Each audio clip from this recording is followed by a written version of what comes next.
Alright, hello. I am Manji Dragonfly. Welcome back to Lucid9. Finally back to doing streams twice a week. I will say next week I will move Lucid9 down to a nighttime slot, probably like Thursday nights next week. So might be the last time I do 2 streams in 1 week for a little while. I do want to like get more done. Oh, last time on Lucid9, we had a fun day at the park. We had a fun day at the amusement park, and then we revisited trauma because of the police, I guess. The details are still a little unclear, but it's definitely clear that something happened to Yama, and it has given him some shit. It's deeply affected him, considering that he blacked out for a whole 3 hours. Oh, that's not the only thing kind of affecting the mental state. There was the whole thing with Rue. We know more about the disappearances, which are now murders. I should probably... I'll save that for when we get to some really big stuff. I threw up a spoiler warning on Twitch and the thumbnail, but... now we should be getting to bigger stuff now, considering what we learned about that a certain woman that we were interacting with at school before. But enough about that serious shit. Let's have a talk with Akira, the most serious character. Say, is everything okay? Of course! Everything is greater than gravy, rather than rain! Peaches is the peachiest peach potion who possibly post a plethora of peaches. Thanks. This is really why I wanted to, I really wanted an alliterative tongue twister to start this off, Akira. Yeah, something's definitely suspicious. It almost feels like she's trying too hard. Isn't that just how she normally is? You sure? No! Ma, you've gotten quite observant, haven't you? Shovels backward, clasping her hands together. The truth is... I'm nervous. I relax. Well, that was anticlimactic. I'm nervous for something I don't think you want to hear, Yama. Yama's about to explode in 30 seconds. I can't disarm the bomb in time. Back to the drama. Back to her drama club. Why are you wasting time around here? Oh, Admiral, you have no sense of humor. Oh, there we go. Once again, moving up the chain of command. On the contrary, you should have played along. Your shoulders loosen from their prior tension as she releases a tiny giggle. You strike a fair point. Very well, I admit, I, Akira Karube, veteran of the drama club, and nervous for a little impromptu performance. Oh, the shame, the dishonor, Isn't it just your 2nd year in the drama club? Huh? Anyone gets stage fright. Even lifelong actors get stage fright. I'm just imagining, like, seasoned veteran actors, like, the camera starts rolling and they just stare dead-eyed into the camera like a kid who's about to wet himself on stage. All you can do is practice. Practice. But it always came naturally to me! Why, I dare say it's a great idea! Of course it is. Do you want to be my partner? Wait, what? This is probably the last thing I'm in the mood for. No. I didn't even tell you what to do! What do I need to do? You just need to stand there with a candle on a stick. No. Admiral Maniac! Just ask Rue. I should. That's an unusual response. Where the hell is Rue now? Like, she seemed to have... like, she kind of disappeared into her own thing yesterday morning, but... she's perfectly fine. She should still be around. You don't want to? It's not a question of wanting to. Then what's the question? On the contrary, what is the answer? To the meaning of life? What? The question doesn't matter so long as you have the answer. You can find the answer if you have the right question. You can also find the question if you have the right answer. Purple. I just gave you an answer. What's the question? Oh, you're a sneaky one, Admiral Meathead. I see I've underestimated you. I can't help but chuckle at that. So you help a comrade in need? I want to say yes, but I decided to play around a little more. I could be nice. I can also have fun and mess with her some more. Maybe. There's no middle ground. Choose the day which side you take. I recommend you choose wisely. Then no. Please? Fine. Really? Yes. Now I'll trust you. Why? I said fine. A man who's so quick to change his mind should not be trusted. I don't blame her. Something about being around Kira makes me whimsical. Maybe she's rubbing off on me. Regardless, I slap my hand on my chest and salute and bow. I swear, I'll be your practice partner for this lunch period! Satisfied. Swap on the grave of protein shakes and molasses and we have a deal. Why protein shakes and molasses? Protein shakes it? No, I shouldn't even be surprised at this point. I solemnly swear upon the grave of protein and molasses. Protein shakes! Very important! Important distinction. Protein shakes and molasses. I'll be your practice partner for this lunch period. Accept this oath and bind it to... You know, time's running out. We're going to practice. We should do it now. Pie pooper. Kira clears her throat and steps away, closing her eyes. Despite myself, I feel a rush of excitement. Just like when Rui and I played make-believe. Are we ever gonna get more? I guess it doesn't really need me more information about make-believe. Kira suddenly whips around, fleeing an arm towards me, her entire posture thrumming with power. As you have finally arrived, Sacred Starflame! Truly is perfect timing. You get front row seat to the mass zombification of your people. Sacred Starflame? What kind of character would that be? Not today, Shadow Bell! I shall purify your soul, and then purify the planet! We shall see! First you must proceed through me! Oh, spirits of the cosmos, bond with the summons of the abyss and heed my call! Expatriate this world! So ridiculous, I love it. Kira lunges with a pile of fabric on the bench, withdrawing a long, narrow paintbrush out of nowhere. What kind of practice is this? Activate Orion Macrocell Evolvement Prototype 14! I know Roman numerals! She twirls the paintbrush with expert precision in her hand and jabs it at me. Am I supposed to follow through this? I glance around for something to match her paintbrush, but find nothing other than a hand shovel. I pick it up with two hands, making it as if it's heavy. Angels of light and flyers of freedom, bestow me with your blessings and don me with fitting arms to combat your mortal enemy! Light Spirit Initiative! Oh, hell yeah, top 10 anime battles! I swirl the shovel around my head, weighing it like some kind of giant halberd. She seems to understand. You are stronger than I expected. If he is just one blow from your cursed weapon shall wipe me from existence. Of course, you'll have to hit me first! She dashes in, jabbing the paintbrush at my side. I fling myself away, swinging my shovel towards her, but she nimbly drops to the ground. That's some impressive agility. I take a second for recovery when she seizes the land a solid poke on my shin. My foot! Ow! I'll bite your kneecaps! You little shorty! She pulls away and swings the halberd straight for her skull, but she leaps with cat-like grace, thrusting her rapier straight to my heart! I immediately parry the tip with my hilt, driving the edge towards her, but she easily disengages. Surely your name is as being of powers justifies Sacred Starflame. As is your name as being a being of corruption, Shadow Bell. I'll take that as a compliment. She stabs again. This time I'm ready. I catch the rapier and twist it, sending it spiraling out of her grasp. Give up, Shadow Bell. Justice demands retribution. Well, that's unfortunate, because the shit won't be getting any! She backflips upon the nearest bench. Accidentally, I'm impressed at her agility. Okay, he was also like, damn, that takes some actual agility. And raise her hands to the sky.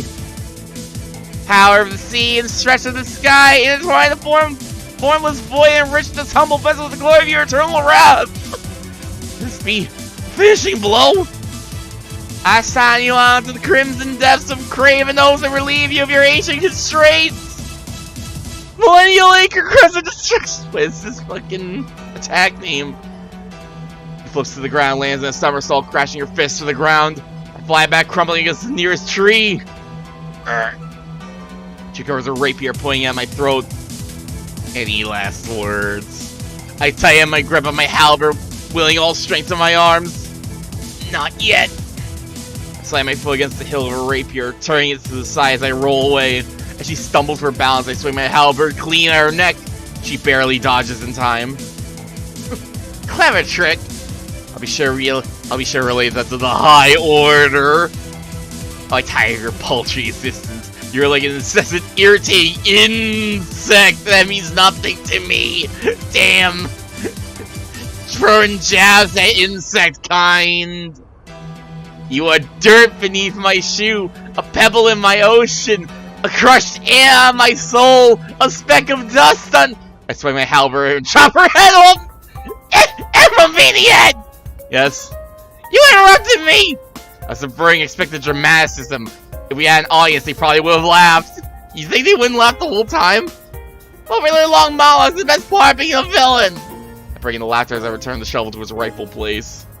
Maybe so, but they're useless. The villain's leaving himself vulnerable for way longer than he should. Kira fixes her eyes on me for a moment, a small affectionate smile curling at her lips. Yeah, I guess you're right. Her light glow emphasizes the flush in her cheeks. I realize that the heaviness in my mind has completely dissipated. I mean, hey, Kira's good at lightening the mood. Hey, Kira, thanks. What for? For fun. It was crazy, of course, but fun. I'm glad. She suddenly wraps her arms around her body, looking intensely vulnerable. Oh no. What? I shouldn't have... She suddenly she scoops up the pile of Suddenly she scoops up the pile of fabric and races to the door. Is that the bell? Why did you declare it was the bell? Goodbye, Admiral! Without another word, she kicks the door open and races down the stairs. Slams behind her, leaving me alone on the rooftop. I head back to my classroom in total bewilderment. Why does Kira have to operate without rhyme or reason? She's completely fine up until the very end. And out of the blue, she just snapped. By the way, I did have fun. Kira's antics really cleared my mind. I just wonder why she's acting so strangely. Back to my seat, raise the bell rings, hailing another period of gossip-ridden classes. Surprisingly, the PA clicks on a special video announcement by the principal is streamed to our whiteboard. Good afternoon, students. As you're all well aware, we have found ourselves in the most tragic and bewildering turn of events. We request that throughout the following circumstances, you remain calm. Rest assured that above all else, the Academy prioritizes your safety. The first matter, we empathetically request that you refrain from any communications with the media. Don't talk to the newsmans! Our faculty and partners are diligently working to solve the matter at hand. We'll deal with any questions aimed their way. Secondly, classes will continue as scheduled. Please do not neglect your studies. Special security is employed to keep you safe. Thirdly, in order to best ensure your security, curfew has been moved from 11:30 p.m. to 7 p.m. Please consider this timekeeping when you make plans. Try to refrain from being out of the school when alone. Yeah, the curfew. That's the one... The problem is, the curfew really hasn't been of any help so far. I expect groans from the student body, but there are none. People must be really scared. What I find interesting is the implementation of a harsher curfew and all the come on. The implementation of a harsher curfew and all the disappearances has been taking place inside campus after curfew. Maybe they're just trying to hide the truth.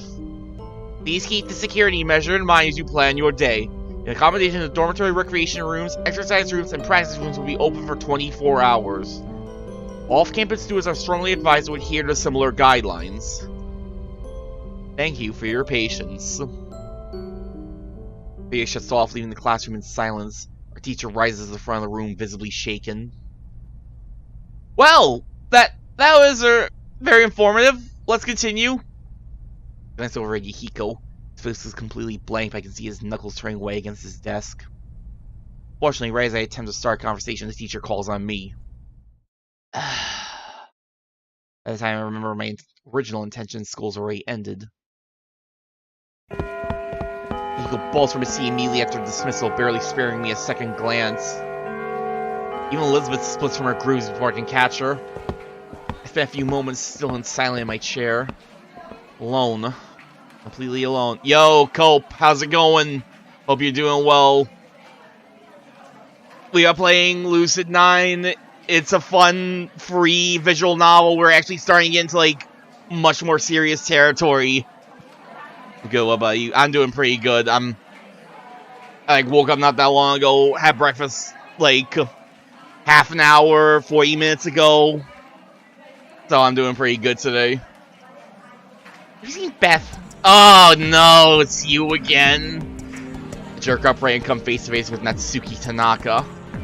She's smiling, standing upright in her pristine, neatly ironed academy uniform. Her eyes bright and clean and nothing like the girl I met the previous night. Ugh. I feel a kernel of disgust in the pit of my stomach. Disgust, and if I'm honest with myself, a tinge of fear. You just missed her, but you probably already knew that.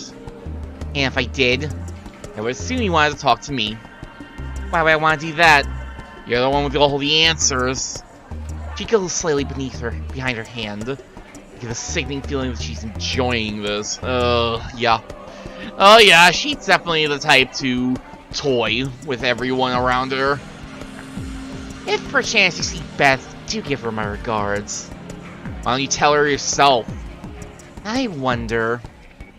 She turns on her heel and drifts away without another word. I clench my hands against the desk fight and keep my anger down. She's aggravating. She's insane. She's undefeatable. Oh. The biggest problem is whether she's the enemy. I roughly grab my backpack and exit the school, looking to clear my head. Again. I idly wander into the streets, feeling the acute pang of loneliness for the first time in a long, long time. Reviewing Akira at Drama Club, Masawa at Track, Yahiko at, I don't even know, probably his own club. Misaki, who knows, Irie, who knows, Elizabeth, who knows. Not only that, but no one really knows about the investigations. No one knows the crimes as much as I do. No one knows what I've been up to. No one, of course, except Mr. Ryota. I could visit him, but at the same time, it doesn't feel right. Like I'm using him as my crutch instead of learning to function in society on my own. I wanted to get rid of that. I wanted to learn how to be independent. But it doesn't really seem to happen. First crutch was... What are you not telling us, Yama? Well, the second crutch was my parents. They made sure I received proper care from therapists, stayed physically healthy, and completed my schoolwork even when I least wanted to. Hell of an omission there, Yama. Third crutch was, and is, Rue. I intended to come to the school with her so that I could learn to be self-sufficient. I'd be able to develop into a person that could impress his parents. I could be intelligent, wise, capable, full of initiative. Finally finding the identity of Yama Ishimoto. Instead, I just clung to Rue and stuck to my old ways, because there's no reason to try for anything risky when something familiar will suffice. I need to get over that. I need to prevent myself from getting a fourth crutch. A sudden strain of piano breaks through my thoughts. I instinctively turn to the source of the noise and find myself staring straight at Cafe de la Paix. The melody is simple but somehow eloquent. Curious, I try to glance through the window. To my surprise, I find Elizabeth Oshiro seated before a polished ebony grand, fingers plying determinedly across the keys as she bites her lip in concentration. Odd. I didn't know she played piano. Not exactly as if you two are on friendly terms, so no reason to learn that. I struggle with a sudden urge to talk to her but fight against it. It'll probably just drive me insane, right? So I kind of mentioned I was going to play this similarly to how I remember I played it. And I definitely remember ignoring her because their relationship is not the best. Even if I'm lonely, it'd just be a bad idea to talk with Elizabeth. She's just worsen my mood. Resolutely turn away from the window, resuming my walk. I'll stay honest to myself. I'll play it how I played it the first time through. I'll wait and stop by GFC and purchase a small meal to munch on. Stare into the ceiling until my eyes burn from the lights, savoring the texture of oil and salt and fat rolling around my tongue. This is my glamorous, Glamorous. Wow. Wow. Wow. Out of all the words, glamorous is what I get tripped up on. Cool. This is my glamorous life.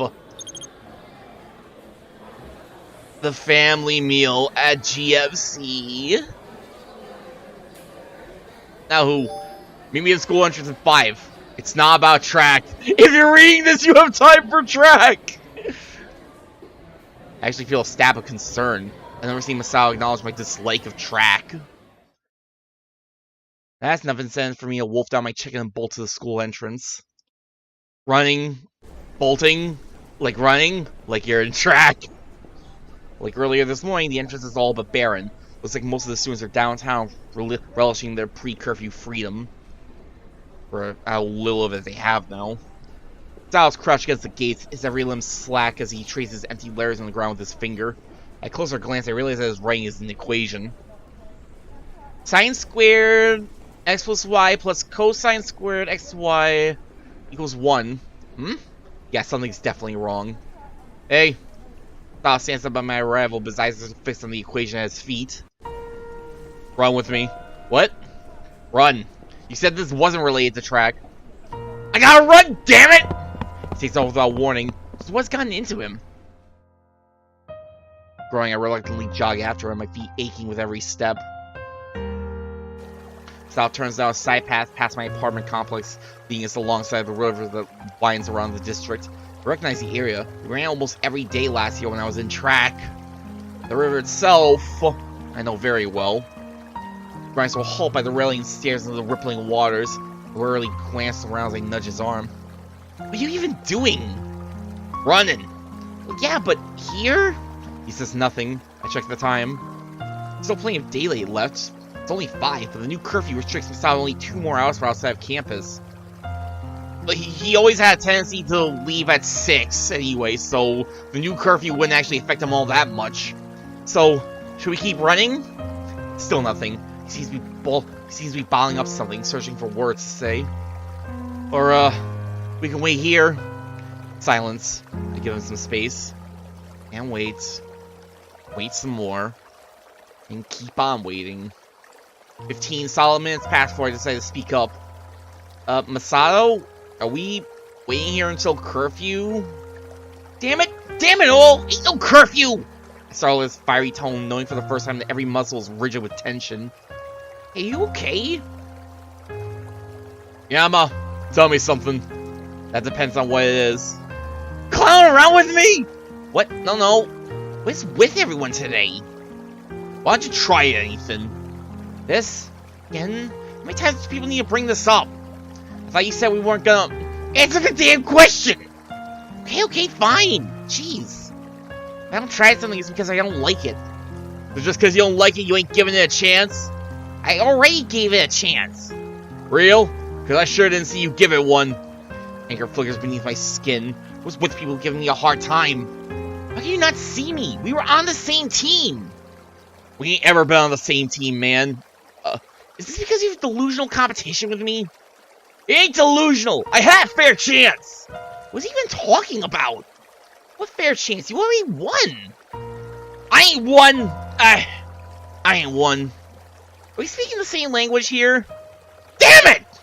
His sudden outburst shocks me. Once again, he takes off running. Follow him to the edge of the river, trying my best to ignore its roaring, pounding against my eardrums. Just the sound makes bile rise to my throat, but I'm able to push it down. You have some bad history with this river, Yama? Stops just as abruptly as he started, his hands curling against the fence of the canal. You know what makes me real mad, Yama? I wonder. It ain't that I'm supposed to win. It ain't that you skipped track. That you never gave it a chance. I gave it more than a fair chance. I just don't like it as much as you do. Guess you're right. What's going on in his mind? That don't make you any better. Maybe I should have been the winner, but I ain't. So you got on up to it. Give it a fair chance, man. It's the least you could do. Something dawns on me. So, you're not talking about track, are you? Someone so smart, you sure are blind, man. I feel rage bubble out of my mouth. Why do you say that? Why does everybody say that? You're not even being clear! You really want me to do something about God knows what? You just stop all the cryptic crap! And once these have all these expectations of me that I keep failing, well, guess what? I'm gonna fail more! I'm gonna fail, I'm not gonna stop until somebody tells me the truth without beating around the bush! I was a damn good assistant. Any other 17-year-olds on the street would have been crap! But well, I guess I failed before I even got started. I guess I failed at everything. I guess I shouldn't even try. It's always been that way, Masato. And that's why I don't give track of eating contests or wherever a fair chance. I stopped breathlessly, my heart pounding as if I just got into a fist fight. Saying those words felt strangely liberating. Even Masato won't understand a thing. There you go. Doing it again. Doing what? Well, thinking about yourself, as usual. Don't give me that. Yeah, kid! Shadows! This good street. God. Yep, there's the street. I'm seriously wondering, like, what the hell was, like, the idea behind, like, oh, they're talking street. The thickness of his accent, paired with the abrupt change of inflections, makes it impossible to understand. What are you even saying? Say it! You can't anything! My bewilderment quickly molds into anger. I grasp him by his shirt, staring him in the eye. Masato, you're not making any sense! Talk to me normally! Talk to me so I can understand you! Talking is meant for damn communication! He grips me back, his face fighting to keep solemn. You know what I'm talking about, man. You always knew. You just pretended, same as you always do. Snap at the condescending tilt to his tone. I don't know! I release him before I know it, my fist is swinging right towards his face. He easily sidesteps me, he's clearly shocked. I don't know anything! I don't know what you're talking about! I don't know why any of this is happening! I don't know what's up with you! I don't know what's up with Yahiko or Akira or Shiguri! I don't know! I swing again, my movement's haphazard. Masato dodges, his face flattens as he says a counter jab. You ever tried to know? You ever fought for something tooth and nail till you felt... You ever fought for something tooth and nail till you feel dead? I did! I tried! But don't matter in the end, eh? Because it's a race where the only boy who can win ain't even running! My mind runs like, ow! I can only watch as his fist soars towards me and socks me right in the jaw! I can't even register the pain as I crumble to the ground, the wind knocked out of my back as I stare at the darkening sky. Ain't even running. What does he know? What do any of them know? You may think you fully understand the circumstances which surround these crimes, but you are sorely mistaken. Do not be so quick to forget that I am nearly a decade your senior, and have seen a great many cases that are beyond your comprehension. I speak not of your intelligence, but of your mental capacity. You are yet very fragile, Ishimoto, and this case may break you. I ran. The words escape from me in a breathless gasp as I fight to stand up. I ran more than anyone could know. But no one sees. No one sees. Sal doesn't even try to help me. He just stares at me with his arms crossed. In some way, I'm grateful for that. You gotta get back up. Get up and show him. He jogs away without a backward glance. Spent a few minutes in silence to catch my breath. Finally, I'm able to stagger to my feet. The ache in my jaw turns cold from the night air. Why have all days when Masato choose to talk to me? No, not even talk to me. Fight with me. I've never seen him so intense before. Not even when it comes to track. What could have possibly evoked such a response? I shouldn't have gotten angry. Not Masato. He was trying to be honest to me in his own way. I just stopped to figure out what was wrong. The words he said... Ow. What the heck? I quickly peer over the railing into the river. Even in the dim lighting, I can clearly make out a head, brown hair, and two flailing arms. Someone's in the river? The guy's voice tears from the surface of the water as the brown head lurches upward. He gasps for breath and resubmerges.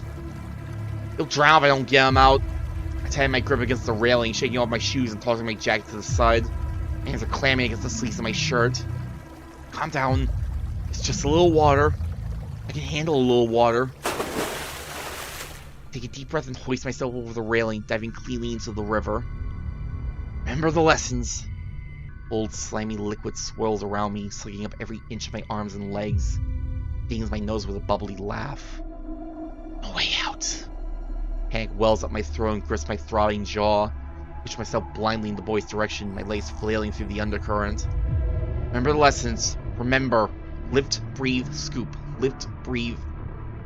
The undercurrent suddenly jerks to life, throwing me into a terrifying spin. Pinwheel through the darkness, grasping violently for any kind of stability. Oh. Oh no, no. Something grips the edge of my shirt and drags me down. Hand? Is he grabbing me? No. He could be, fun fact! Trying to rescue a person who's, like, drowning is generally a very bad idea if you're not a trained professional, because more often than not, the person who's, like, drowning is panicking and will wind up just, like, grabbing onto you, panic some more, and just wind up taking you down with them. It's a really bad idea it's a really bad idea jumping after someone who is drowning. Like, that's a common occurrence. I forget the exact, like, what was it, rescue drowning or something like that? But yeah, that's a thing. Generally better try to, like, get them something to, like, grab onto. I think is, like, what it is. Or you need to be, like, or you just need to be a trained professional, like a lifeguard. Or floods in my nostrils, burning down my throat. Vision spins to black. Here we go. Oh, here we go. Hold up.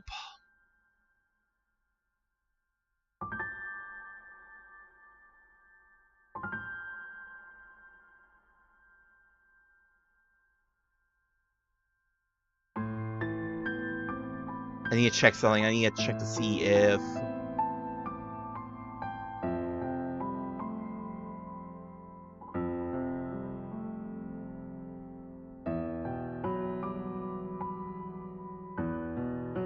What does this say? That is the old Persona 4 thing. Hold up.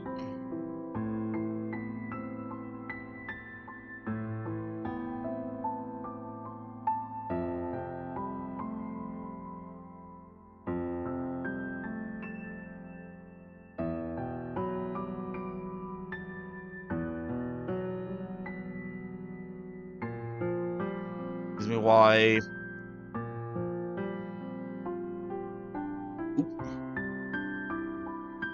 Oh my god, come on.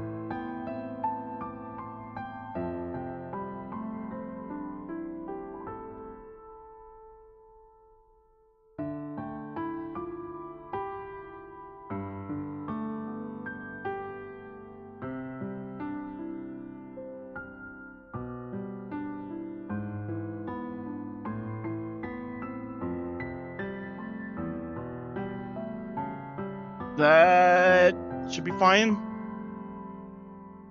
I say I want the logo out of the way a little bit.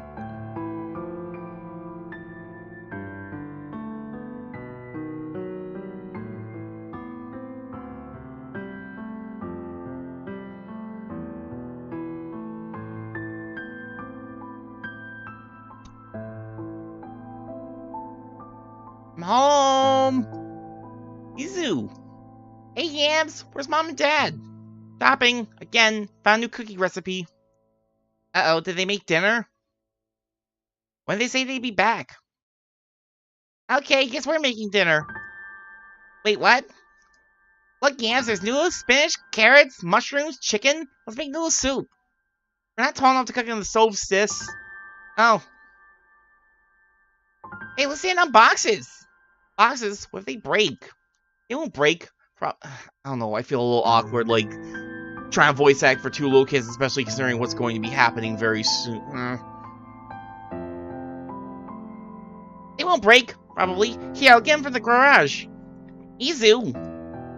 Yep, here we go. They're big and empty. Perfect. Isn't that a bad thing?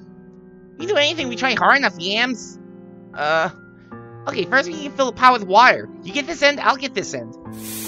Up. Heavy. Oof. Ooh, see, it wasn't so bad. How do we turn the stove on again? I don't know. I'll full Yams. This? No, this? I know, this. I'm turning the knob, but it won't turn on. Maybe it's broke? Here's a box of matches. Uh-oh. Okay, so we just straight like this. Whoops! Ah! The carpet's on fire! Whoopsie. It's okay. I've lit the house on fire. Eto. Bleh. It's okay, look. A little water is gone. Let's try again. I can't watch. And there. Okay, yeah, I'm gonna turn the stove to high and stand back. What are you doing? I'm gonna toss the master the stove. Master the stove. 3, 2, 1. Hiya! See? Told you it'd work. I feel dizzy. Now, class, let's try learning how to pronounce some more of these tough words. Open your workbooks, too. Ah, yes. Elementary school children. Class, calm down. Calm down, this is you'll be visiting the principal's office. Thank you. That would make such an rude noise. The children do not understand $5 words like uncouth. Virtual tells me first we'll get a piece of candy. Wow, so many hands. Yuko? Who's Yama? Yama Ishimoto, is this true? No. Don't lie. Lying isn't nice, Yama. I'm not. Yama, do you want to go to the principal's office? Yuko says she saw you. We know you did, Yama. I didn't. Don't take that tone with me, young man. You're going to the principal's office. But... Mr. Kawaguchi, Yama's being a disturbance in class and will not stop lying about it. Didn't do it. Yama, lying is very serious. You can get in big trouble. But... Yama, I really don't want to call your parents. Can you tell us the truth? Yama, we... Stop right there! Ah, Mizu, thank goodness. Maybe you can talk some sense into your brother. The only person I'll be talking sense to is you. Both. Wait, actually, this is probably taking place in, like, middle school. Presumably? Mizu, I don't appreciate this disrespectful attitude. You're adults, you should know better. What if Yuko's lying, huh? She lies all the time. How dare you? Yuko's my top student. Yeah, so she knows she can get away with it. Mizu Ishimoto will not stand for this. You are being incredibly rude. You're being incredibly unfair. Yellow wouldn't make bad noises. He definitely wouldn't lie. That's it. I'm calling your parents. They need to teach you some proper respect. You want respect? Then earn it. Come on, Yama. We're going home. Oh, no. Now I remember. Oh, now I remember. Okay. I don't know. I remember this game, but I was, like, briefly thrown by, like, the idea that, like, an elementary school kid would, like, run in and just, like, talk mad shit like that. How much longer? I don't know, Yams. This is a detour bus, remember? I don't like blizzards. Nah, don't say that. Look how beautiful it is. Beautiful what is? Outside. Can't even see anything. I'm in the snow, silly. It's not like our normal bus. Oh, Yams. I'm bored, Mizu. Take a nap. I'm not tired. I need to make some friends. There's a nice looking person across the aisle. Oh, people are scary. Oh, mood, little Yams. Then do your homework. I'm too tired. Oh yeah, they're definitely elementary school age. I thought you just said you weren't tired. Changed my mind. Come on, Yams, be a big boy. Look, it's the Rainbow River. Isn't it pretty? Rivers are boring. Look at the snow. Isn't it just wonderful? No, it's boring. Okay, Yams, what's wrong?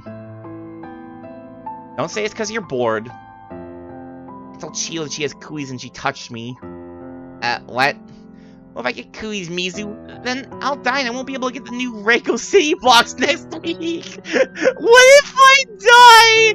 I won't be able to play with my Reikos anymore. Where'd she touch you? My arm. Here. I'll give you a shot. I hate shots. It's okay, this one won't hurt. Are you sure? Well, not too much. Circle, circle, dot, dot. Now you got the cootie shot. So I won't die? Yeah, that's what shots do, right? I think at this point it'd be appropriate to, let's peek.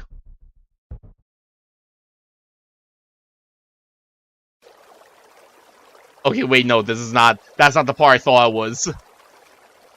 We're just getting a teaser. suddenly emerge into reality, vision hazy, lungs burning. Feel myself cough instinctively. Water spurts from my mouth onto the ground. I was thinking, like, this seems a little early to get that. Seems a little early to get, like, that particular part of the backstory, but... well, we have one thing for an absolute certainty. Yama has a sister. Sister who is not around anymore. Feel myself... wait, that's right. Never been a fan of this river. You... Firm hand slaps against my back. I spew another mouthful of brine. Can't believe I'm doing this. Why am I doing this? Vague shapes before my eyes finally consolidate into clear outlines. I'm lying by the side of the canal, close plasters to my skin, every inch of my body pulsing with a dull pain. Soon is kneeling beside me. Judging from his drenched clothing and mop of brown hair, I deduce that he's the guy who was drowning earlier. He looks vaguely familiar. Should have expected something like this. Of all people, it had to be you. My weak mind scrambles to find a link. Or... Shoji. I didn't know I had made such a forgettable impression. His impression was anything but forgettable. What throws me off is his face. His eyes, once clear, are dull and haggard with exhaustion. His skin's pallid and unsightly. His hair is ragged, as if it hadn't been combed in days. He practically looks like a ghost. I clear my throat, trying to work past the sudden awkwardness. Right. Shoji. Yeah, Kane's ex-boyfriend will probably get over her in a week or two. I feel the compulsion to apologize, but can't bring myself to do it. So I pick up my jacket, staring at the ground. Why did you save me? I didn't. Saw you dive in. Actually, he brings up a good point. If I almost drowned, then who got Shoji out? Who got me out? I suppose I should thank you. Don't. It wasn't me. Good. Saves me the trouble of finding some awkward excuse. I feel the edge to his words, he turns away. I singularly call after him. Why were you in the river? He pauses, an unreadable grimace crossing his lips. You're the genius. Figure it out. Ooh. He disappears into the street, leaving nothing but a scattered trail of water behind him. I stare into the sky for a long moment, huddled against the slight warmth of my dry jacket. Who saved us? Why? I fist my hands in the hem of my jacket, collapsing back to the ground. Useless. Again. Couldn't even swim in a pathetic little canal. I only would have failed to save Shoji, but would have just drowned myself. I should be over it. I should be fine by now. 10 years. I place my fingers through the sparse blades of grass by my head until they dig into my skin. Too many names. Shoji, Yahiko, Masato, Mizu. Can't do anything about them. You're the genius. Figure it out. I said abruptly, a sudden possibility crossing my mind. Could Shoji have been the next target? Maybe the murderer was trying to drown him. Maybe he knew something about the murderer. Yama. Yama, I think you're forgetting a certain possibility that was pretty evident in his eyes. But why wouldn't he tell anyone? Sink to the ground, back to square one. I don't know why Shoji was in the river. I don't know why Masao suddenly upset. I don't even know who saved us from drowning. I wearily hoist myself to my feet and shove my shoes over my soggy socks. Going back to my apartment is only filled with more questions. When I'm back, I take a quick shower, still feeling grimy from the river water. I sew my uniform in a tub of detergent. My phone suddenly pings in my pocket. I oil my hands before I steal a glance. Who could it be?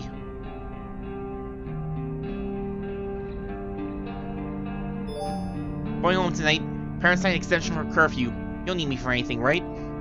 Going home? All of a sudden? I guess their house is only 1 hour away by the subway, but by the time she gets back, it'll already be 8:30. I'm fine. Everything okay? I wait, but don't receive another message. Well, Sue herself. At least I asked. I hand my uniform over the shower and head to the living room, plopping down on the sofa. It's been such a long day. It's definitely nice to catch my breath for a second. Or not. I warily crack the door open, but it's just Misaki, twirling her phone between her fingers in obvious worry. Misaki? I didn't think about it. She wasn't at school today, was she? I widen the gap in the door, pasting on a smile. What brings you here? Are you about to sleep? So early? What? Oh, right. Showered in my pajamas. No, this is... well, a long story. We're not gonna tell her about the fact that we kind of nearly drowned trying to save someone. What have you been up to? I didn't see you in school today. I was preoccupied with work due to the Kusunoki incident. And thank you for yesterday. You have just called me. I wanted to thank you in person. Thinking about her tone tells me this isn't the only reason she came. I'm really not in the mood to probe her about it. It was no problem. I'll see you tomorrow, Miki. She's closing the door, but she stops with her foot. Yama, is there something wrong? What makes you say that? It's pretty fucking obvious, dude. Answering one question with another question just proves that there is. I'm here if you want to talk about it. Besides, I think I've been meaning to tell you myself.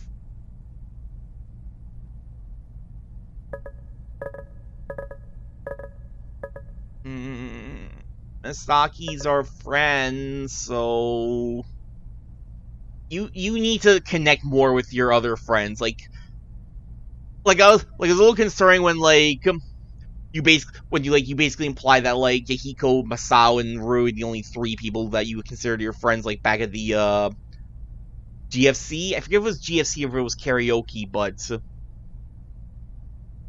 I mean, Masaki's here now. Come on, you gotta start connect with an old friend, Yama. Sure, come in.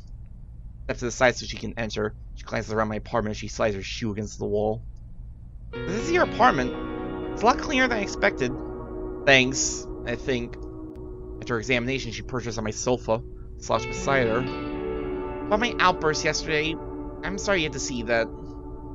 Fine, you don't have to apologize. I do. It was out of line. I just didn't want to affect your relationship with Rue. Don't tell me you're trying to pair us up too. Like he suddenly grabs me by the collar, a hard glint in her eyes. What's the deal? You've practically known her forever. I just don't feel that way about her. What do you feel about her then? She's just a friend. He examines me for a moment, not critically but extremely bewildered. Claire really doesn't feel the same way. Have you spoken to her about it? You wouldn't take it well. I'd only end up hurting her. Anything avoiding the subject with her more? I don't think Yama's avoiding it just for Rue's sake. I would hurt her. Telling back in hopes you make the first move. It's romance 101, Yama. Has she tried being upfront? Can't exactly do anything about that, Miki. He sighs, releasing me as she slumps back into the sofa. I still think she can have a talk with her. Rationally speaking, she's right. Maybe it's unfair. Maybe I'm being selfish, but Rui's my friend first and foremost. I'm not sure if I want to lose that. I'll keep that in mind. Raise her hands dismissively. Anyway, am I explaining that bruise on your face? What? Oh, yeah. The argument I had with Masato. I got into a fight with a track nut and, I lost. I lay my head back, unsure of where to begin. Obviously, I can't tell her the whole story. I'm not sure how she'd react if I mentioned I almost drowned today. Especially since she knows about my, condition. Right. Oh, yeah.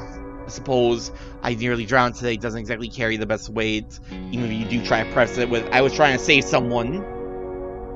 Got into a fight with Masao earlier. Really? About what? Some flood of negative emotions pounds me as I recall the event. I don't even know. He just seemed angry. He was telling me I wasn't trying hard enough. I was talking about track. He was trying to get me to join track every day. But it didn't sound like it. And I see. Like he considers this for a moment as she tours her phone between her fingers.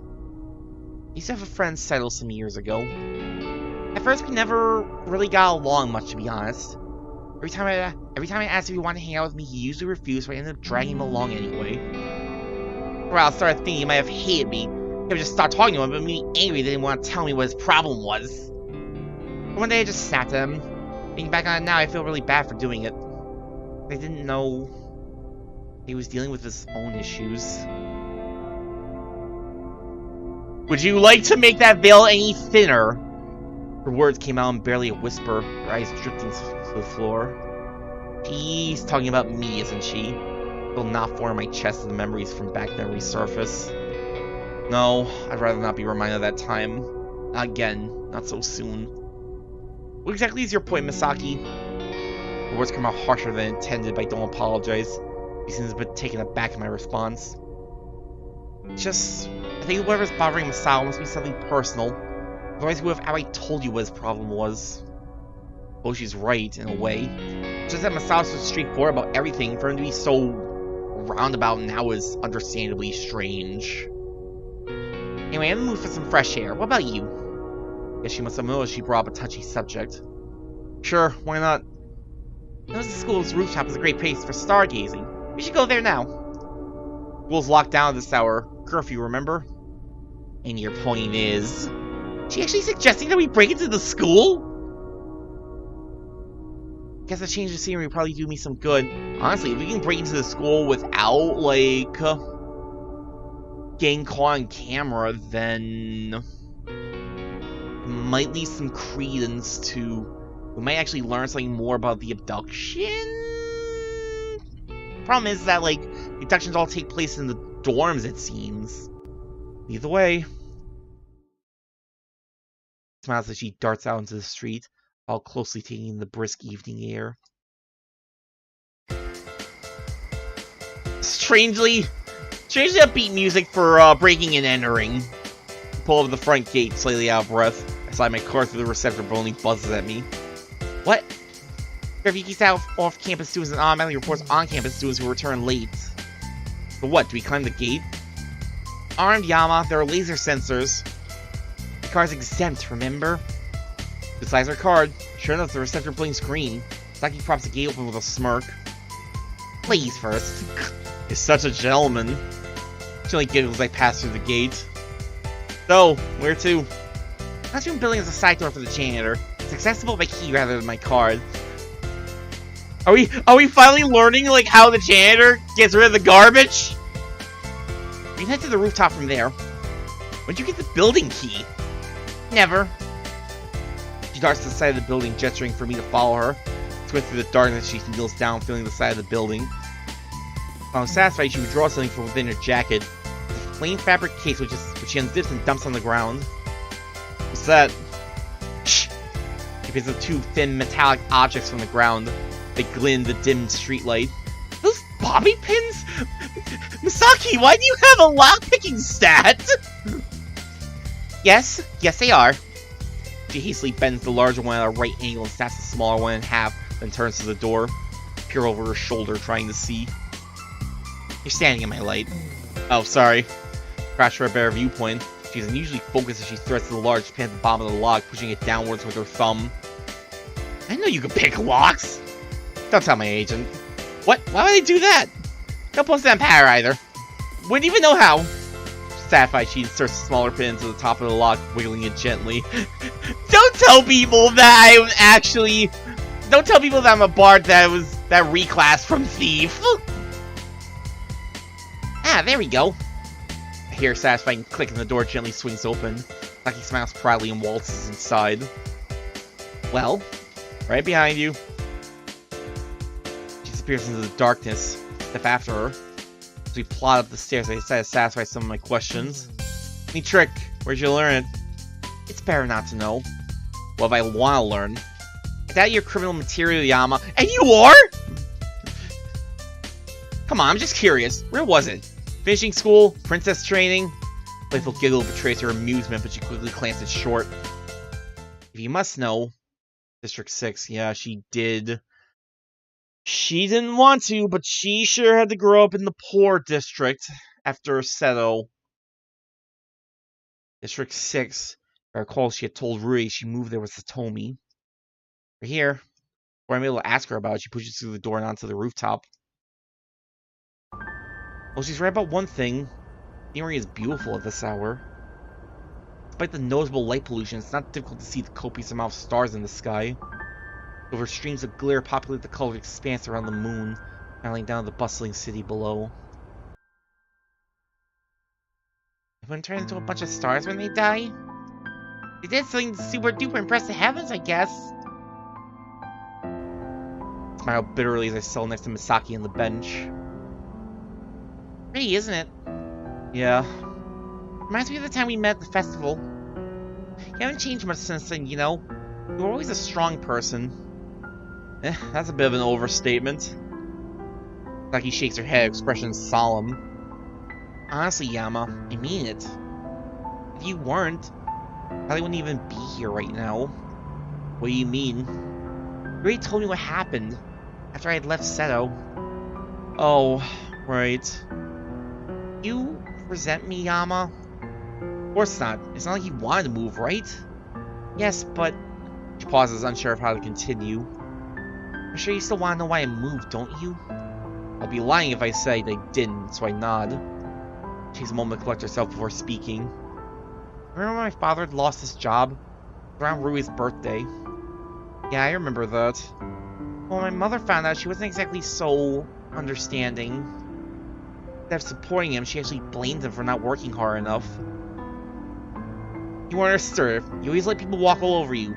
You're weak, useless, pathetic. Saki digs her nails into her skirt until her knuckles turn white. It wasn't his fault, of course. After the financial crash, my father's company went under, so there really wasn't much he could do. Eventually, he started working for a construction company.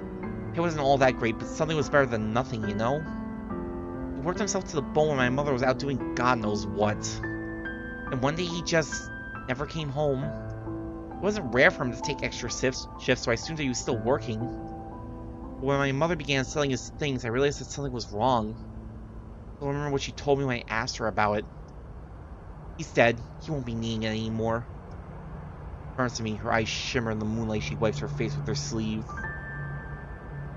June had died? I didn't believe her. I didn't want to believe her. Dead? How could he be dead? But he was. There was no denying it. They say he had overdosed on painkillers while he was out working. I want to believe that was an accident. He didn't need to take so many. But honestly, I don't know. He's so stressed, so tired, so restricted. There's an ache in my chest as past images flicker in my mind. I grit my teeth in an attempt to dispel them. That was... So, that's why you moved. Saki nods solemnly. I couldn't afford staying in Seto, so my mother and I moved to District 6 soon after my father died. I never went to his funeral. Never said goodbye to my friends. We just... left. The silence pervades over the rooftop as I digest this information. Although I don't remember Satomi much, I would have never imagined she would do something like that. This explains Masaki's resentment towards her. You still live with her? Saki averts her gaze, again twirling her phone between her fingers. Must be a nervous habit of hers. She couldn't care for me anymore. I eventually had to move in with my grandparents. That's why I'm attending the academy. I work part-time for Lotus. Notice Masaki's hands trembling. As close as we were, it must have been hard for her to tell me about her father. I feel like I should comfort her somehow, but I haven't got a clue how. I haven't a clue how to go about it. That's mostly Rui's department. The idea strikes me. I whip out my phone, placing it on Masaki's lap. What's this? My phone. What does it look like? I know that. What do you want me to do with it? I was wondering if you could show me how to use Patter. She regards me with an unturned brow for a moment, but then breaks into a bright smile. Of course!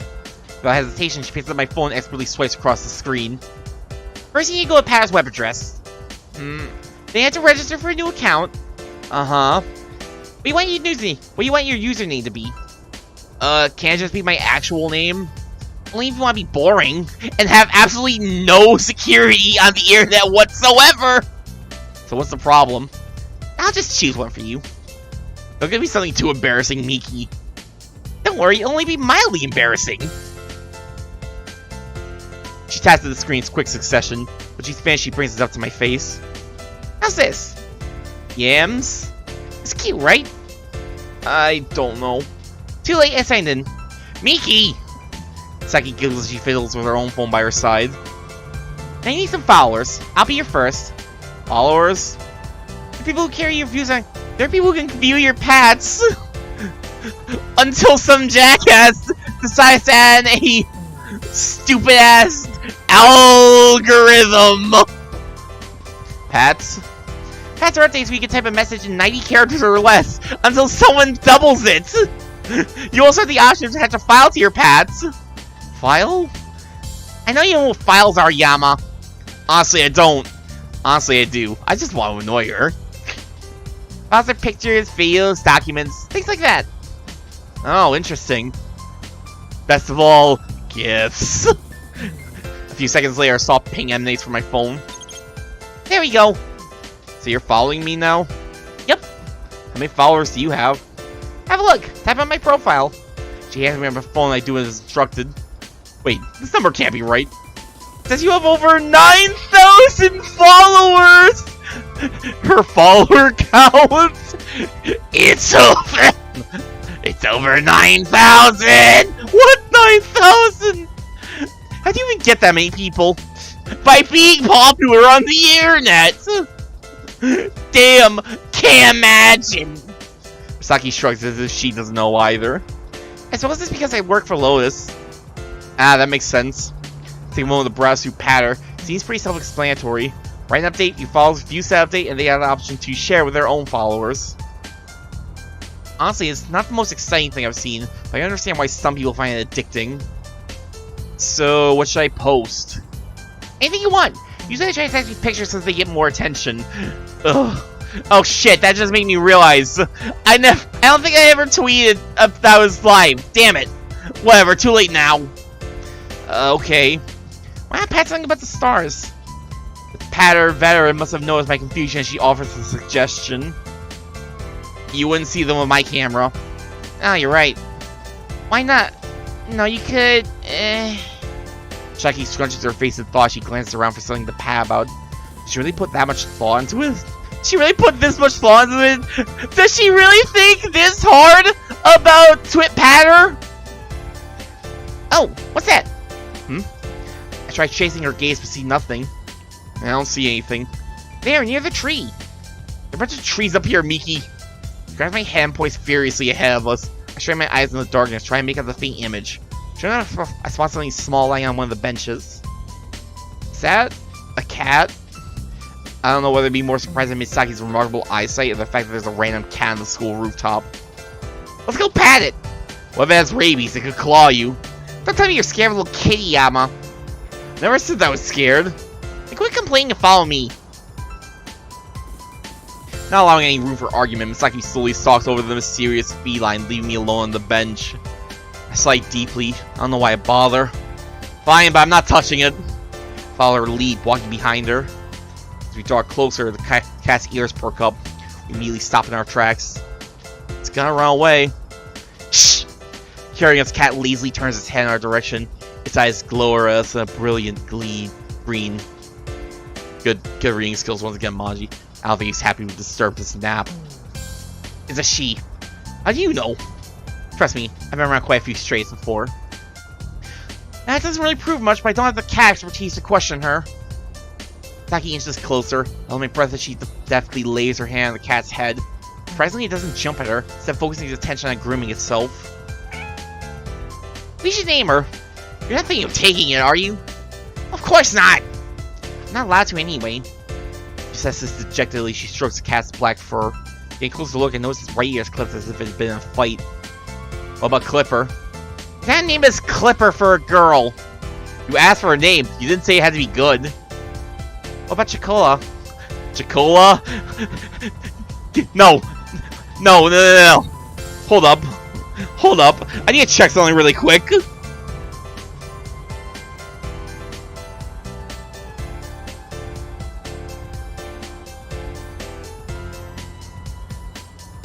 Oh my god. Please, phone.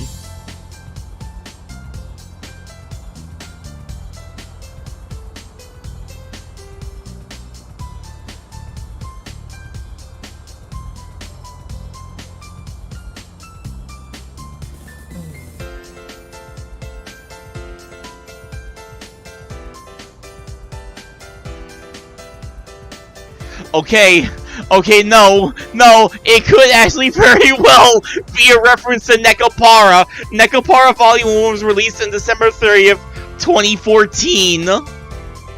Oh god.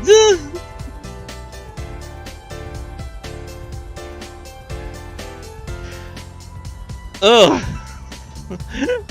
I don't want to think about. Can't believe Lucid9 referenced Nekapara. It's perfect, don't you think? She's a black coat. I think Nekapara. I think Chocola was the name of one of the cat girls.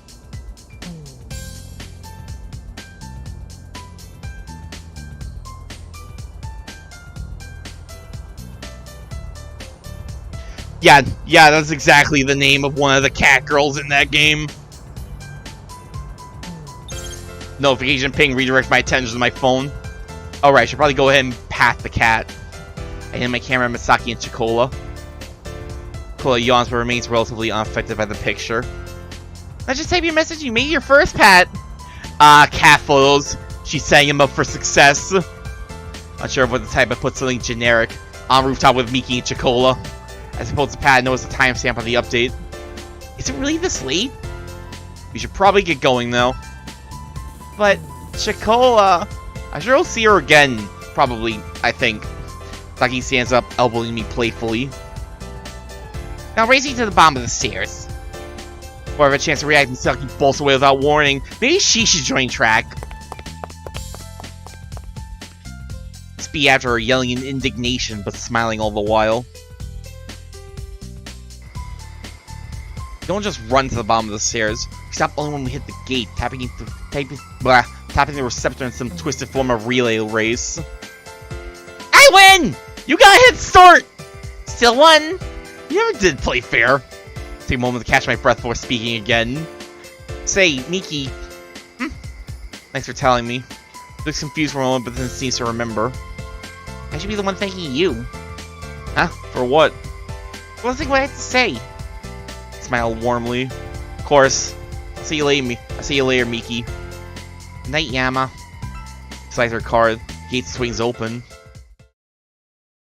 You think she knows about yams?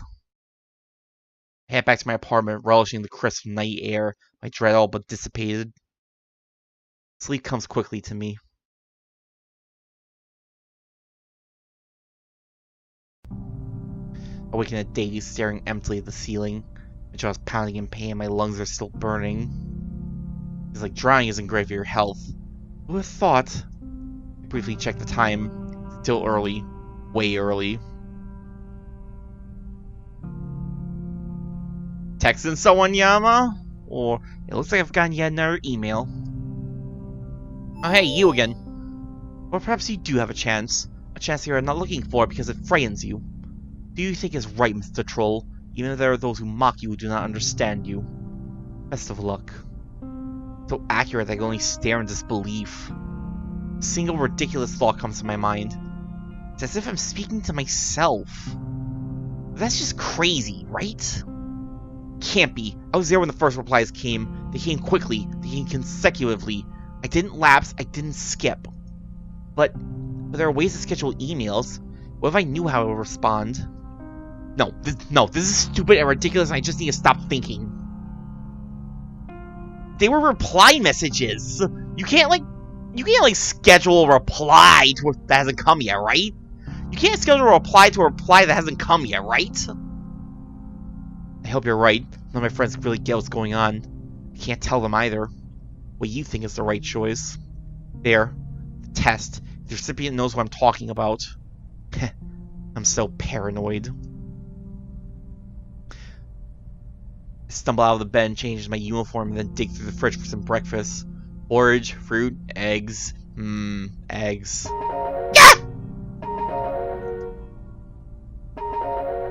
Yeah! Kira? Why would Kira be calling me? Hello? Yama! Thank heavens! The relief in her voice is palpable. Is everything okay? Have you seen Rui? Please tell me you've seen Rui. She left the door and she hasn't come back and... Wait, slow down. She went home for the night, remember? Home? She sounds genuinely bewildered. Didn't she tell you? Silence on the other end. When Kira speaks again, her voice is shaking. Oh, yeah, home. Pardon me, Curl, it slipped my mind. Like an eel on a peel. Did Rui not tell Kira? How could Kira not know? They're roommates. More than that, they're best friends. Unless they got into a fight. Then it would all make sense. My roommate went home all of a sudden, even if she could only stay for a few hours. My Kira wouldn't know of her whereabouts. I could bring it up. It seems to be bothering her. We should ask, because if they didn't get into a fight, then not telling her would... Well, wait, no.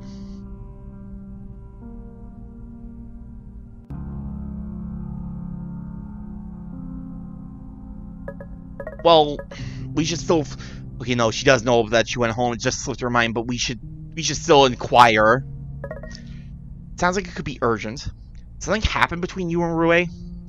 I really can't hide anything from you, can I, Colonel? I should feel accomplished, but the pain in her voice robs me of any sense of triumph. You don't want to talk about it. No, actually, well... She trails off awkwardly, so I help her along. May I come to school? Could you? Well, I am physically capable of walking. Oh, poop, Colonel, you know what I mean. I'll meet you in the cafeteria in 15. Okay, thanks, Yama. Quickly hangs up, leaving me to wolf down my breakfast. Drive to school just as the sun begins to creep into the sky, washing the chilly night air with a hint of warmth. Kira's waiting by the front gate, eyes fixed on her shoes. Once again, I'm stricken by how empty the entrance is. Oh, Colonel! Morning. Morning. Notice her unusual reaction, but decided to let it go. She's been doing that a lot lately. Cafeteria? Yeah. She leads the way to the school dining hall, her footsteps heavy against the brick pathway beneath our feet. The large, extravagant room is also remarkably empty. Only a few early stragglers are scattered around the corners, scrolling idly through their phones or bobbing their heads to music. Kira leads me to a table near the wall, settling in a cushioned chair with her arms resting lightly on her knees. Can I ask you something, Colonel? What? Why did you come? Why did I come? What kind of question is that? You seemed awfully torn up about something. And that's why you came? I guess. What about Rue? Huh? You're worried about her, right? She is, after all, your one true love. I can only snort.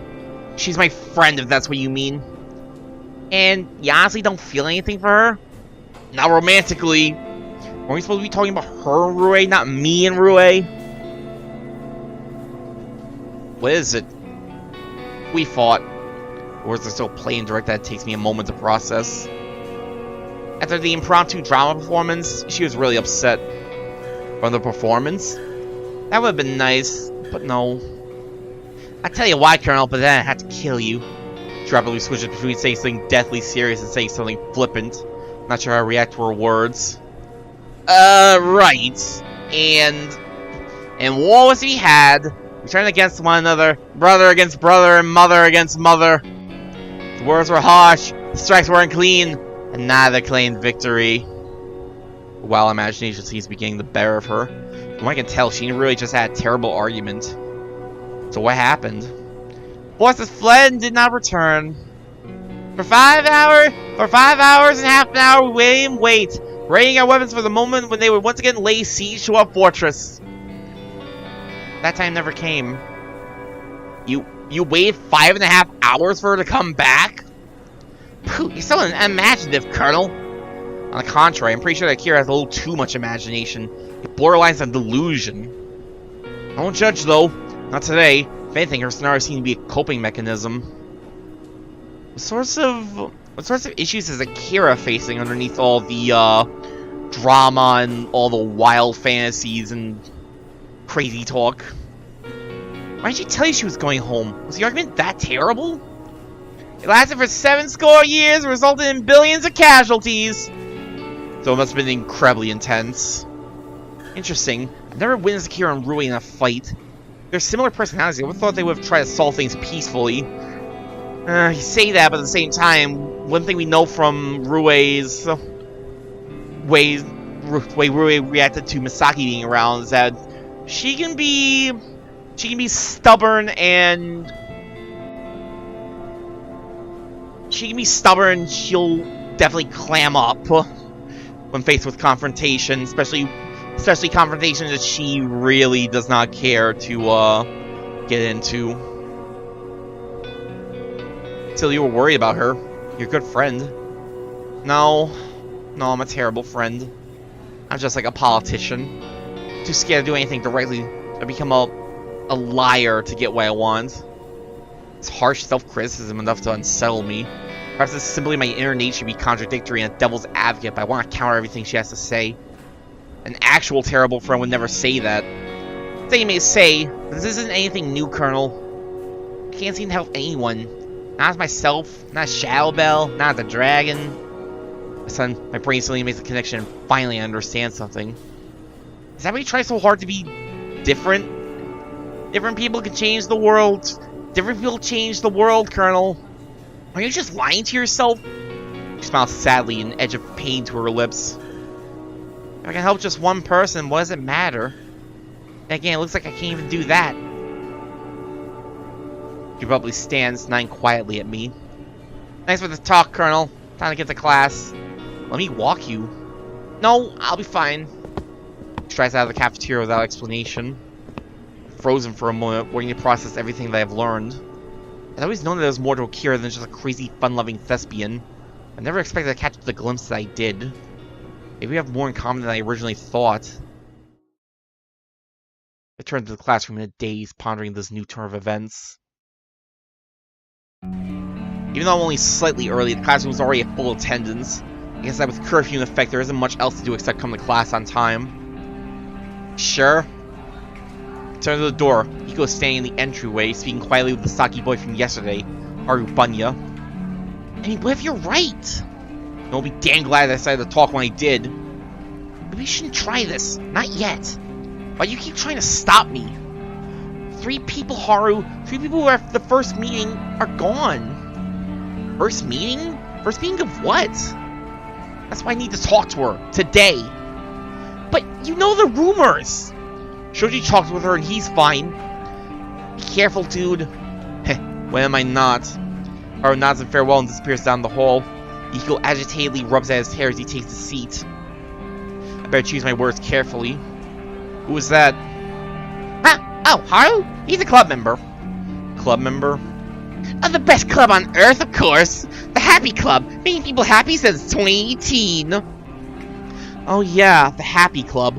I always thought that sounded like the stupidest thing in existence. But something dawns on me. What do you do in the Happy Club? I always assumed that had something to do with alcohol or gambling, but... Well, we make depressed people happy, of course! I'm taken aback at this sudden display of altruism. Why? Why not? Not because he wants the underlying loyalty of his future minion, or not because he wants the undying loyalty of his future minions, not because he wants to have a statue erected in his honor. I want to ask more, but the teacher promptly strides into the classroom, wrapping her pointer against the nearest table. Students quietly assemble. 3 people who at the first meeting are gone. Did Hiko have been talking about his club? These victims attended the Happy Club? What about the first 2 deaths, before the Happy Club was even founded? Do they have a link to Yahiko? Did Yahiko know anything about the murders? You're looking particularly attentive today, Yama. Would you like to answer this question? Look up to the board. Terrifyingly large picture of a mutilated corpse is plastered in the center, mocking me through the gaps in its limbs and crimson bloodbath. You're showing this in a school setting? My mind runs blank.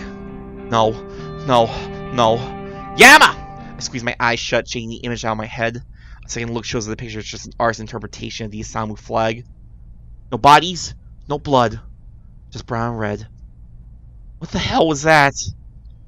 5 points deducted for lack of participation. Elizabeth?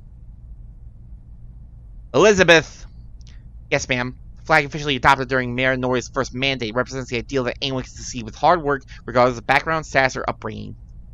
Thank you. Goodness gracious, I don't know what's going on with everyone today. You kids don't have your own lives, right? You just exist as vessels for me to teach, right? So, goddamn. Right, well, let's proceed. Especially since, like, there's been murders happening. We've instigated a stricter curfew. There's murders happening, but that doesn't matter, right? So, you people are just here to learn and have no feel. Flag is a proud symbol that's been acknowledged even by. Pull out of her lecture, disinterested as my class may secretly pass messages via their hacked desk tablets. So my own tablet on, but went to the bold 10 digits that greet me in reply. Don't say that to me. Say that to him. I quickly close the application. My mind's a mess throughout the remainder of class. Thinking about Shoji, thinking about the crimes. It's just too much. Lunch could not have come sooner. Surprisingly, Yahiko turns to me when the bell rings. Hey, wanna grab some lunch with Masai with me? It kind of feels like it's been a while. Now that you mention it, it really does. I almost don't remember the last time the four of us had lunch together, assuming Rue joins us. I want to. I really do. I don't know if I could talk to Masai after yesterday's exchange. I think I'll pass for today. You sure? Yeah, thanks for the invite, though. Okay. It's just, you know, dude, I feel like I haven't seen you in a long time. Sorry. Heck, some days I feel like I haven't seen me in a long time. Well, there's always room for more minions if you feel like joining. I'll keep that in mind. Gilbert skips out of the classroom, whistling between his teeth. A few days ago, I would have considered it completely natural. Now, it looks forced to me. Definitely getting a much better idea of the real Yahiko Akari. Makes you wonder, why the big act? Why the big stupid act? I leave to get some lunch, ignoring Misaki's concerned gaze. After grabbing some takeout of the cafeteria, still in the courtyard, enjoying the fresh weather the best I can. It's fairly empty. Most students prefer to eat in the cafeteria. The only point of interest is a small group of girls huddled in the back corner examining the wall. Wait a minute. You're a freak! I can't believe they still let you come here! Where's the kind now, Shoji? You must pay for this! I edge closer, trying to find a clean perspective between the bundle of heads. I catch a glimpse of red hair. Again? Really? The administration loves you, but we know the truth. We won't stop until we have justice. You should stop showing your dirty little face around here. How are those thumbtacks in your gym shoes? They give you an idea of the pain we feel? No, she probably took them and saved them for her voodoo dolls. Ugh, you're disgusting! Despite their biting words, Irie doesn't even bat an eye. She stares emptily at them, her hands folded neatly in front of her. Wow, look at her. She doesn't even care. Are you even human? Do you feel nothing for the suffering of others? I bet she enjoys it. It's probably your favorite pastime. What kind of sick parents... Oh, Jesus! Whoa! I don't remember language that harsh! God! Holy shit! Yeah! 2016 game!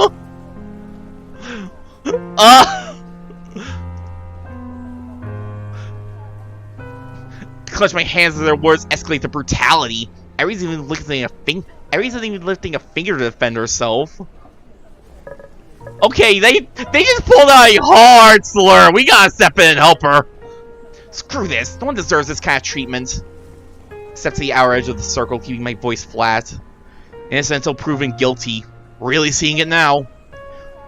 Girls turn to me, surprise flickering across their faces. Where the hell's Rue to help her out, though? However, isn't the heartless bastard. I winced at her remark, but managed to recover in time to hide it. If it isn't the overbearing moron. Excuse me? Don't have the guts to bully a girl half your height without backup. She colors rapidly as the others leap to her defense. I'm not even bullying her, we're being fair. You can't talk, what did you say to Shoji? It's clearly the best way to help a hurting friend is to hurt someone else. You completely disengaged Irie circling around me. Irie's kill people, why are you taking her side? I bet he likes her. Yeah, he took her side last time too. I only absorbed this calmly before I respond. And even Natsuki and Shigure have ruined me for life. And you have concrete evidence of these murders? I'm sure a genius is like you would never stoop to accuse someone without standing. Well, whenever someone talks to her, they've mysteriously disappeared within the next few days. You five have also talked to all the people who have disappeared, but the only things you've killed are brain cells. Try again. What? Are you deaf? Haven't you heard all the rumors that she... Oh, I see. In the world of idiots, rumors qualify as concrete evidence. They stew silently, working to speak past their rage. I seize the opportunity to guide Irie out of the circle. Or we can leave. One of the girls steps in front of me with a hard look in her eye. You're taking the side of a monster. I turn and stare with equal frigidity. Until you have actual evidence, kindly refrain from increasing the amount of stupidity I have to hear. Shy away as the girls gape after us. I'm struggling with equal parts triumph and guilt. Yes, I won. Yes, I defended Irie. Ironic that it had to be by the same method I condemned. We stop at the school rooftop where I take a moment to absorb the fresh air. Harry walks in front of me and examines me closely, a quizzical tilt to her brow. You were like Shigure. Yeah, I was. I scoff dryly. She frowns. Why did you stop them? I sink into the nearest bench. She settles beside me. Because... A wry laugh wrenches from my throat.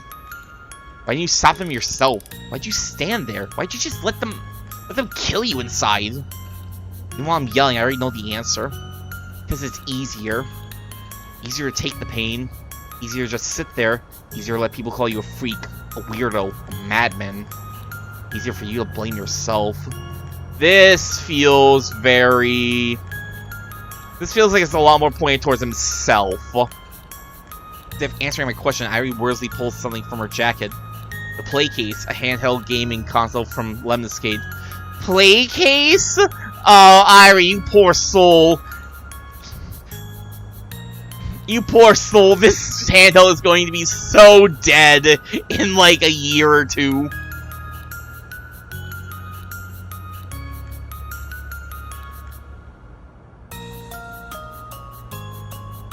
Just out of sheer curiosity, oh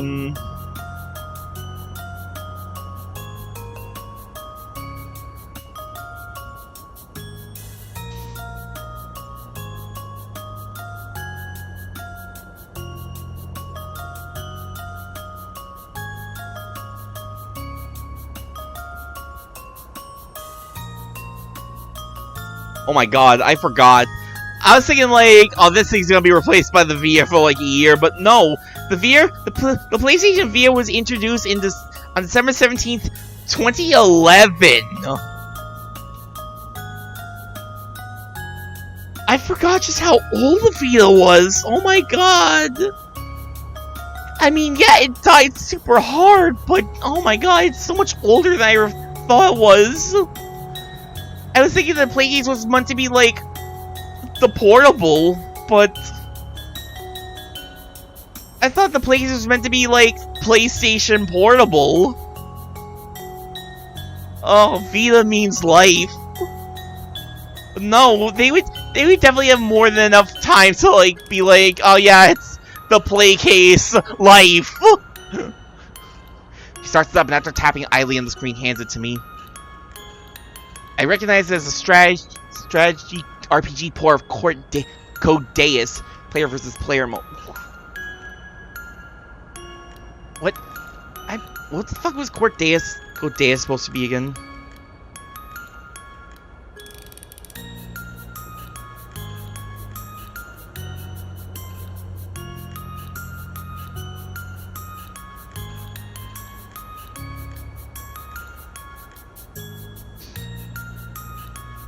You wanna play against me? A tiny nod.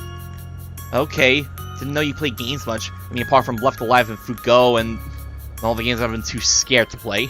I select Susumu Kuramachi as my hero, leaving a La Lamparade for Irie, and start producing some basic units. Then in my turn, pass the play case to her. Also, I thought Code Deus was supposed to be like a reference to Code Geass, not a game. I'm trying to figure out because is a strategy. It's like a turn-based strategy RPG, and the way they're doing it, I thought it was supposed to be like a reference to Advance Wars, but I don't see like any other connections. I'm not super well knowledgeable about turn-based strategy RPGs like other Advance War games.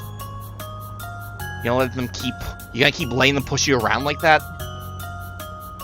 I have tasked the screen with blinding speed and hands it back. I don't care. Really? I can't see any of her units through the fog of war. I think this is the thing that made me think it was Advance Wars. Fog of war. Send out recon scouts, my heavy troopers slug from behind. Saying some crazy stuff. Think of it this way, let them get away with it, they'll treat other people the same way too. I pondered a little before making her move, but her fingers are just as assured as before. No, they only target me. Notice in bewilderment, my recon unit seemingly vanished into thin air. I guess I should destroy it quickly. I capture a factory and begin to produce tanks.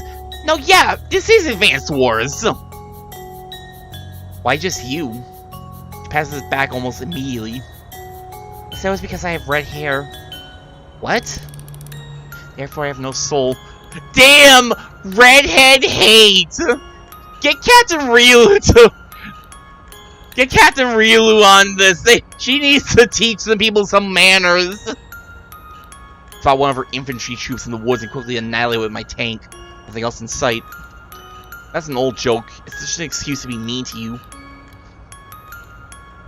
Every task to placate, I have an explosion and wins. Shit! I'm getting owned! Is this supposed to be a funny joke? My tank has vanished without a trace.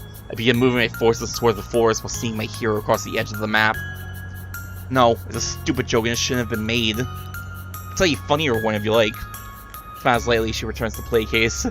Is the joke I know how to play this game? I can't tell if she's smiling because she's surrounded by forces or she's excited to hear the joke.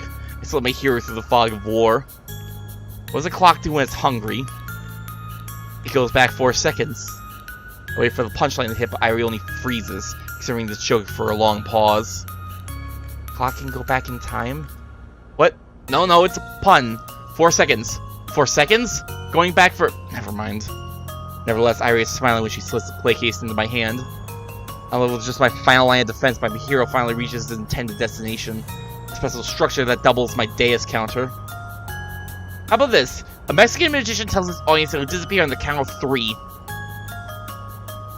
He counts uno, then dos, and then disappears without a trace.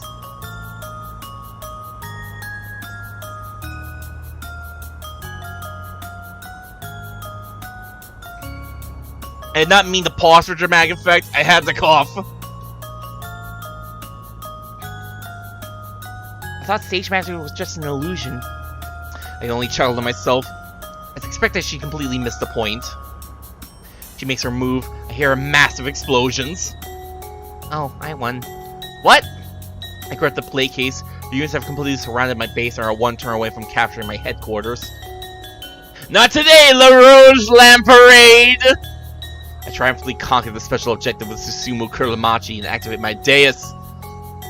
Table turn! I reverse the ratio of my soldiers to yours! My soldiers suddenly swap colors, leaving me with practically nothing. Even at the end of my turn, I know I use my Deus well. She looks at the screen intently. I sit back and relax. Even if she manages to kill a few of my soldiers, she's surrounded. Then she taps on the screen and smiles. Good. Reinforcements. What? I lean over to look at the screen. My newly acquired soldiers still surround her character, but quite suddenly, from the other side of the screen, a small squad of soldiers has appeared. Normally, a few soldiers would be nothing, but my army is still with La Rouge, and these new soldiers have a direct path to me. I blink and suddenly they're surrounding me. Susumu Kuramachi is a couple down, but he's soon overrun. The words Victor, La Rouge Lamparade jump to life on the screen. No! Lamp won! This is the worst timeline! Oddly cheery considering the game's genre. That was somewhat anticlimactic. Is there...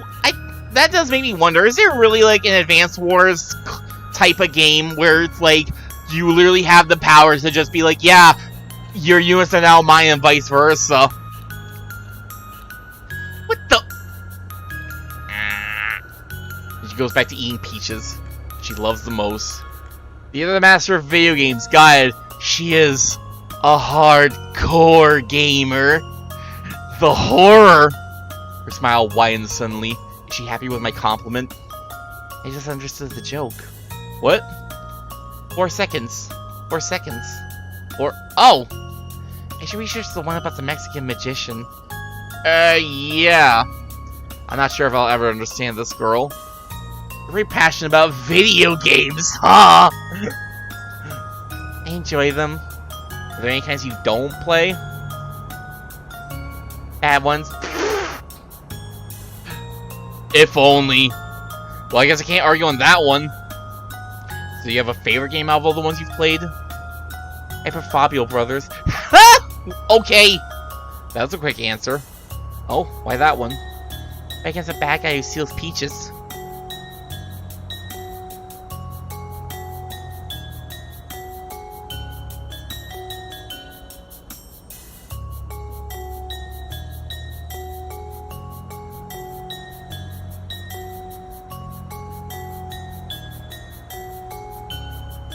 Okay. I'm not sure what I was expecting. I don't know what I was expecting either.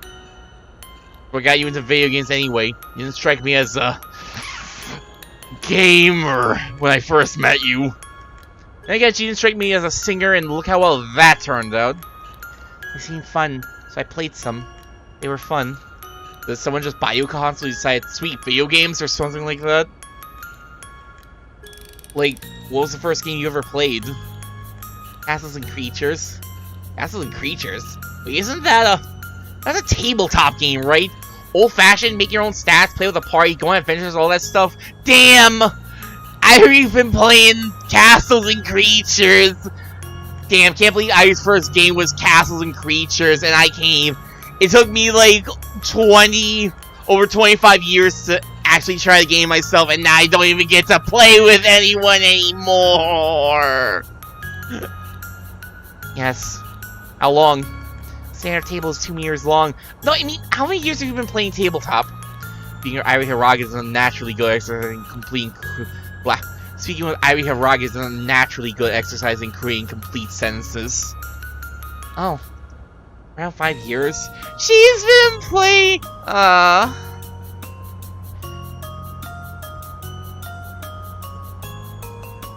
play a lot before I learn about video games.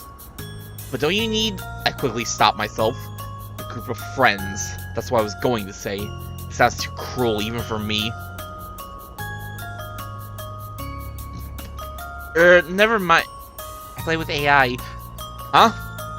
AI? Artificial intelligence. Yes. Hey, you like playing Dungeons and Dragons? Or sorry, Castles and Creatures with AI? May I interest you in entering? Yeah, I know what it means. I was just surprised. Why? That's what was available. Available? Available where? At the, hey! Return synchronization. Our bunny is standing at the rooftop entrance, arms folded across his chest. Well, that was convenient. I need to talk to you, Hiraga. That's Irie, looking for signs of discomfort. Her face is completely blank. Leave, Yama.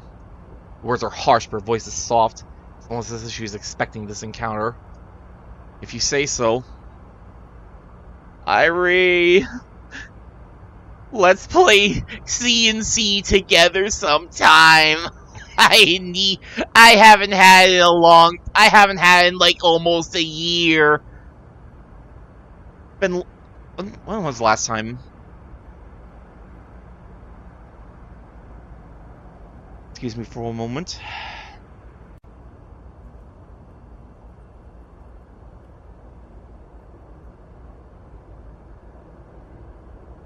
Where did I...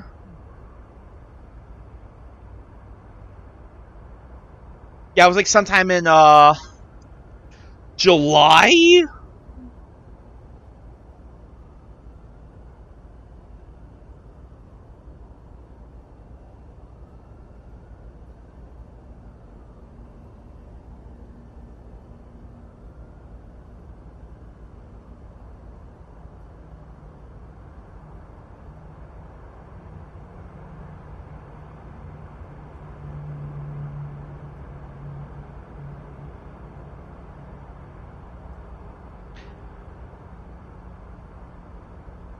It was like sometime in July, and then like in August, Baldur's Gate 3. It was around August that like Baldur's Gate 3 came out, so that kind of became like the hot new thing.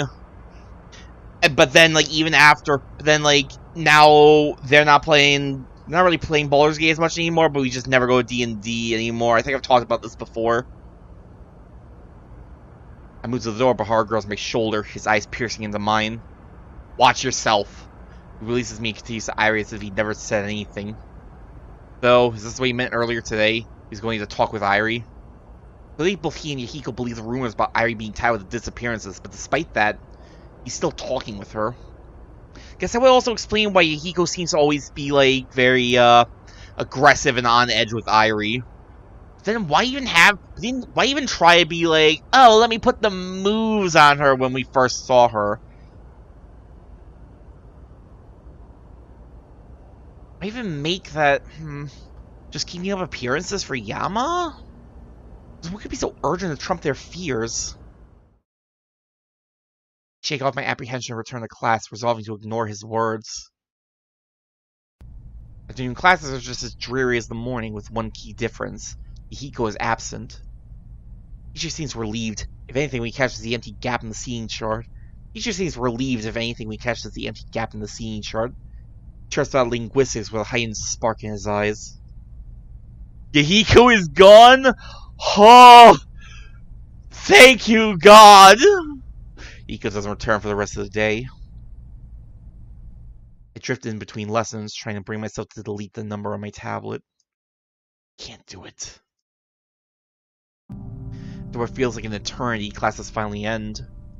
Sao doesn't come, Rui doesn't come, Yahiko doesn't come. I'm still in the silence as my classmates hurry outdoors, savor their precious hours of freedom before the gates are closed. Elizabeth is one of them, marching away with her growing crowd of groupies.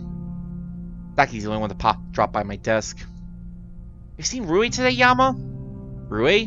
No. If anything, I should be asking about her presence. I haven't seen her in a while. I see. You see her, please take care of her. What do you mean? She only sighs vaguely, a furrow to her brow. Please. Then without another word, she turns and strides off, flicking her phone between her hands. Take care of Rui? Why? How? More questions, fewer answers.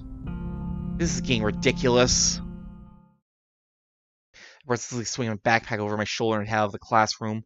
I'm not getting answers, I'll just have to find them myself. My first instinct is to look for my friends from high vantage point. Shortly after arriving, I quickly realized it's a terrible instinct.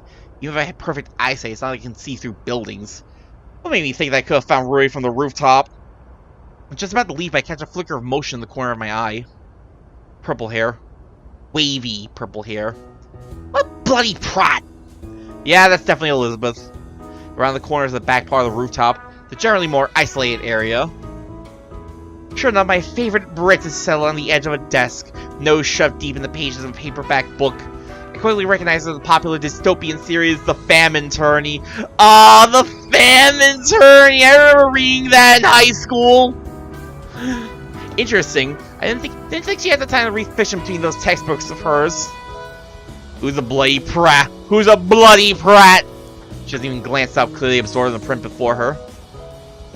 This President Ash, I can't stand smarmy gits like... She trails off and slowly looks upward. You! She leaves her feet, thrusting a book in front of her like a broadsword. Who'd you think it was? You were very much in your English accent. If it wasn't Yama, you would have just given away your English accent to someone else. You bloody... Hold up. I remember I had, like... I bookmarked, like, British slang. I need to get this right.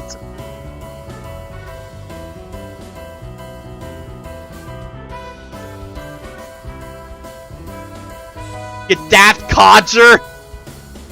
I think Codger's one.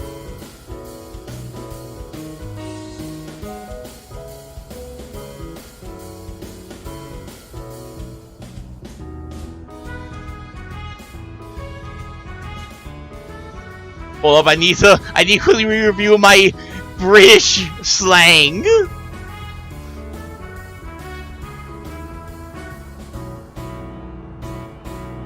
This earthy thrusting book in front of her like a broadsword. Good day, Lizzie! What, you're not gonna be pied off? Don't tell anyone! She quickly slides her book behind her, looking down. That was a delayed reaction. I'll take it to my grave, just like you being a barista. There's one about coffee in here, hold up.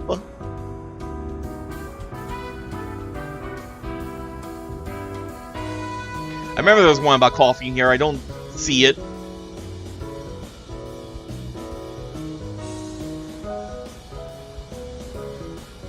No, there was not. I'm full of it.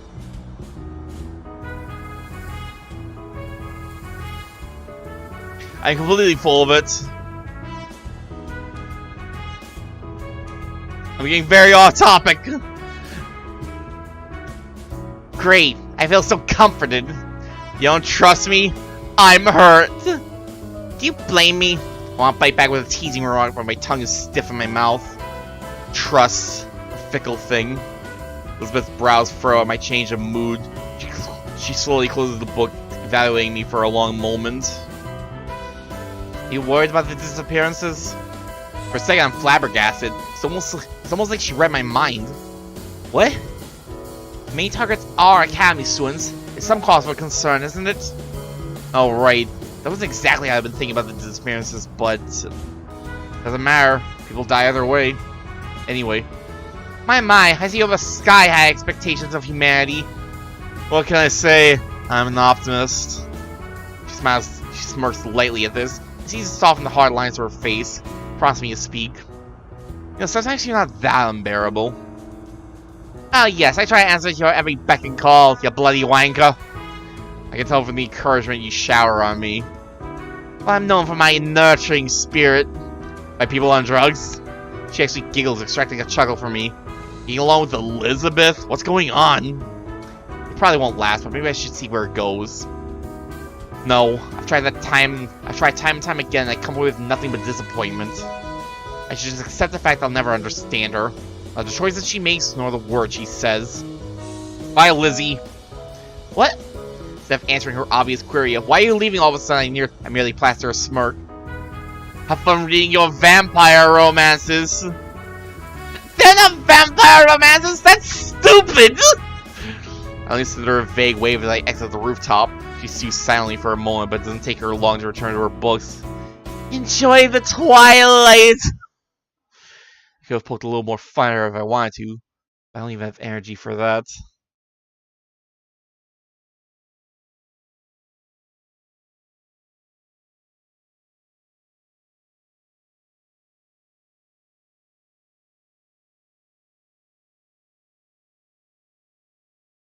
Now, what can we say, interacting with her leaves us knackered. Okay, last one for now. Just about to head back to my apartment, my phone frankly buzzes to life.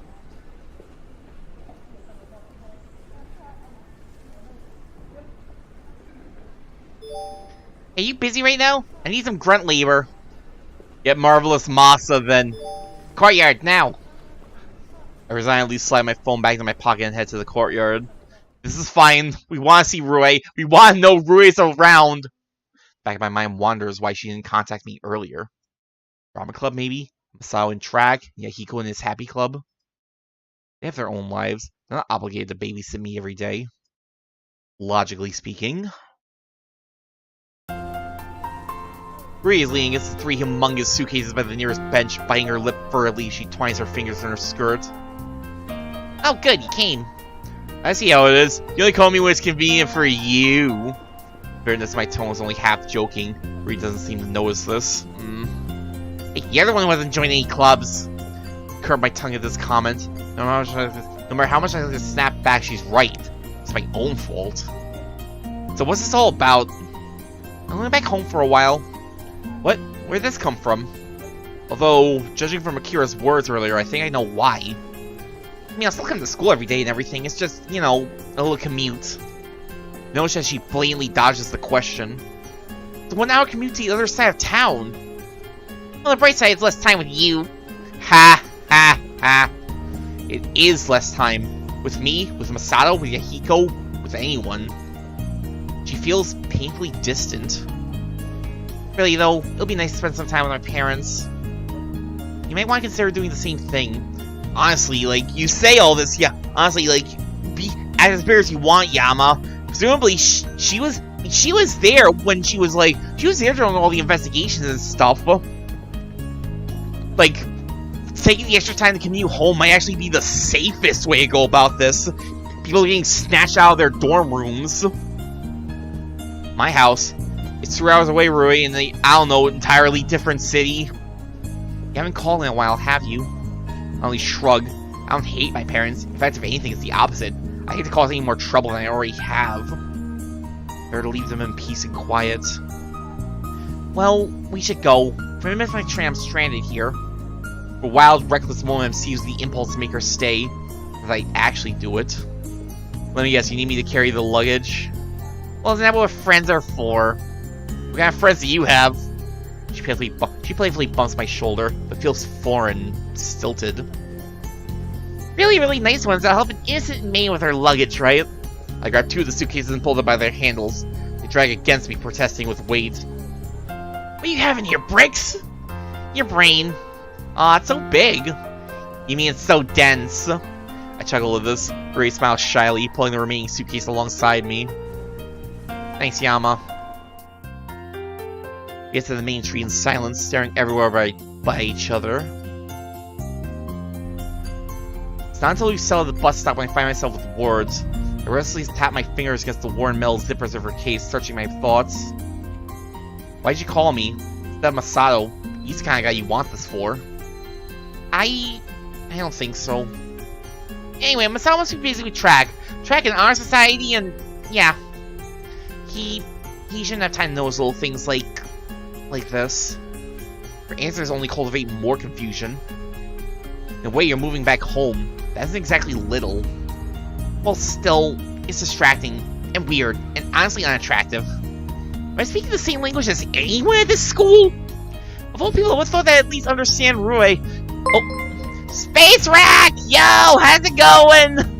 Hello, Raiders. What's up, fucker? Hey, fucker. Remind me again what you were up to.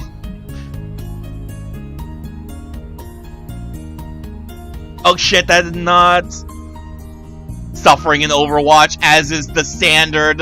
As is the standard when you play Overwatch.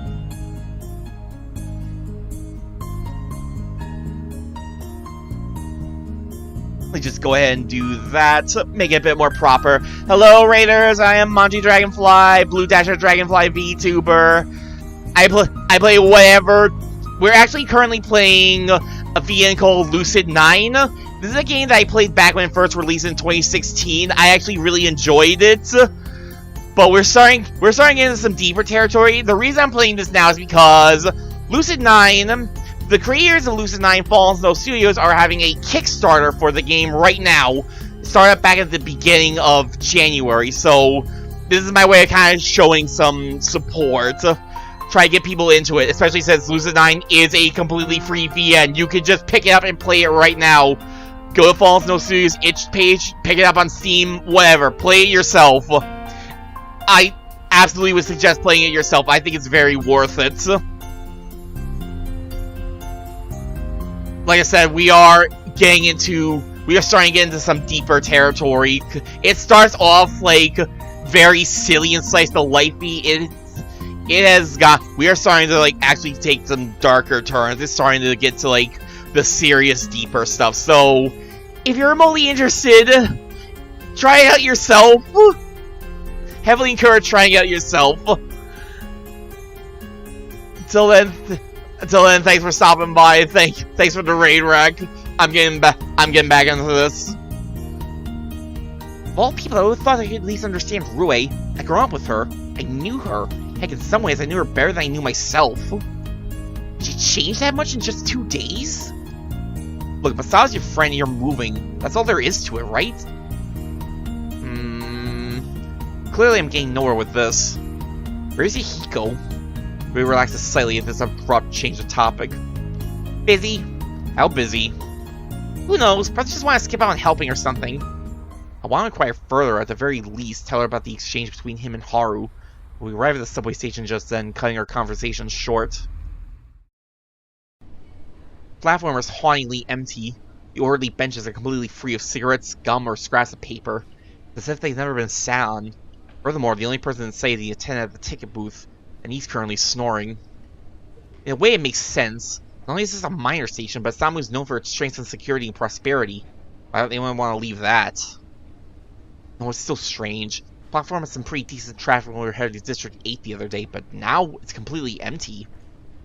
Even if this is a quiet spell before rush hour, is it really reasonable? Come to think of it, how's the city reacting to disappearances? I live in a bubble where the only reactions I see are ones of fellow students. I have no clue what the common office worker is singing, or the common housewife, or the common fast food worker. Is the city afraid? Or am I just looking too much into this? Rui quietly tugs at my sleeve, clutching her pre-bought tickets in her hand. This place gives me the creeps. Didn't you go home yesterday night? Oh gosh, don't remind me. I swear there was a zombie hanging in the corner. I mean, this does look like... I mean, other than, like, the sleekness of it, this does look like a place where, like, a Left 4 Dead map might take place. Boo!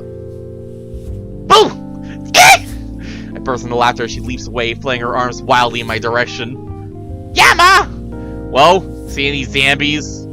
I wish Miki were here. She would return the favor with, oh, I don't know, a little... scare. Scare? Say an innocent little... bug. The horror! Insects! Don't you dare. Or maybe a big, hairy spider with huge eyes and pincers that click together as it... Come here! I lunge towards her. She darts further down the platform, giggling lightly. Yama also has arachnophobia. I don't want to think of Yama as lamp. We're getting off that topic. I bolt towards her, but a sudden shout darts across the edge of my vision. Get away from me! What? Stop short. Rui also grinds to a halt. Two academy students are sprinting across the platform on the opposite side of the track, weaving between the columns and jumping over benches in their haste to... To what? First, I think they're just having a casual race, but when the second student crashes into a trash can and plants into the ground, first doesn't even spare him a glance. It's Yahiko. He gestures to the student who just took a nasty fall. Look again, stomach drop as I recognize the familiar head of blonde hair. Hiko? What's Yahiko doing here?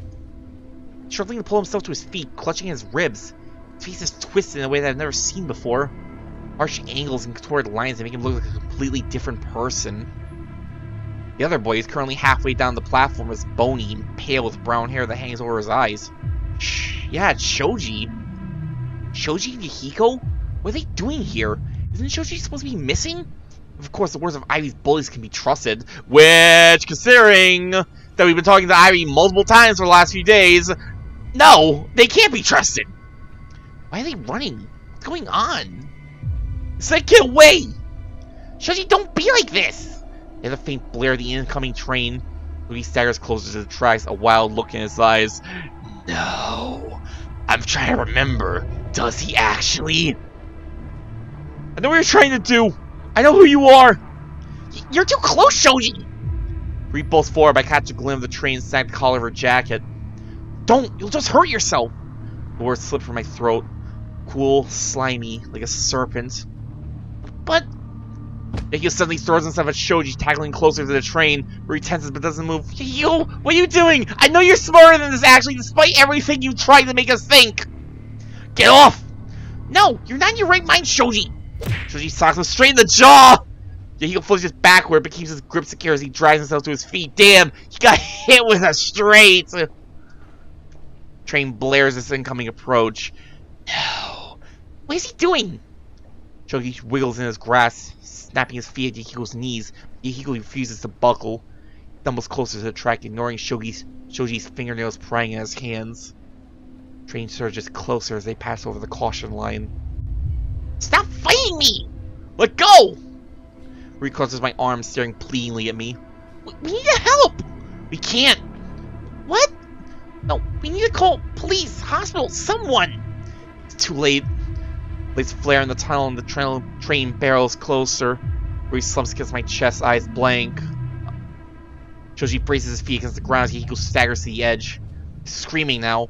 Half the words are indistinguishable, drowned by the roaring horn. I was about to say roaring engine. I'm a little too used to bad memories of Labami Corporation coming in now at the idea of a train. Ugh. Fuck that train. Kill. Just stood. Watched! Not full! Disgusting liar! Finally, Yahiko wrenches his arms. Shoji tears over the edge, limbs thrown back. The train thunders forward. I accidentally cover Rui's eyes with my hand, my gaze transfixed as he...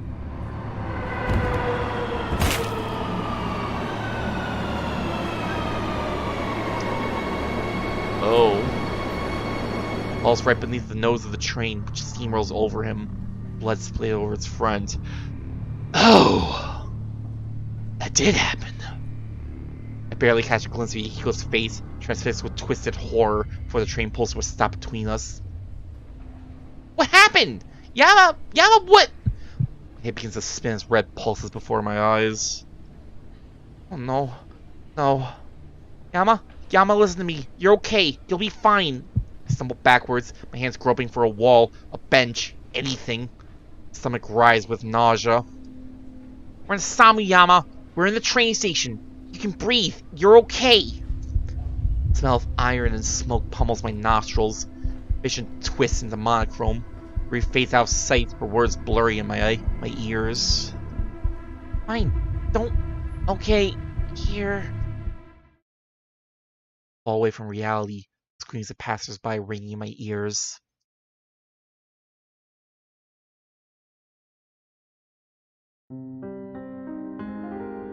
Now, for the rest of that flashback. I think now is...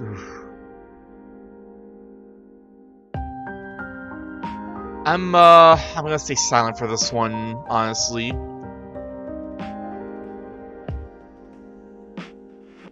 This is all stuff we've seen before, but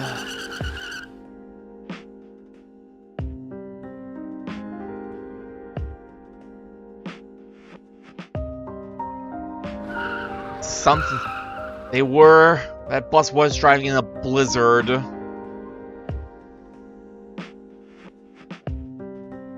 Nice, lots of it. Sweepers must have been delayed. Well, pull over! Stop! Do something! Sit tight and be quiet. I need to concentrate.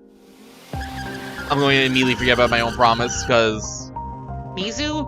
I don't like this bus. We'll be fine. Don't worry.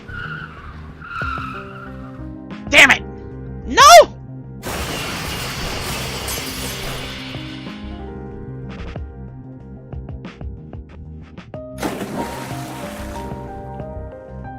Sound of water.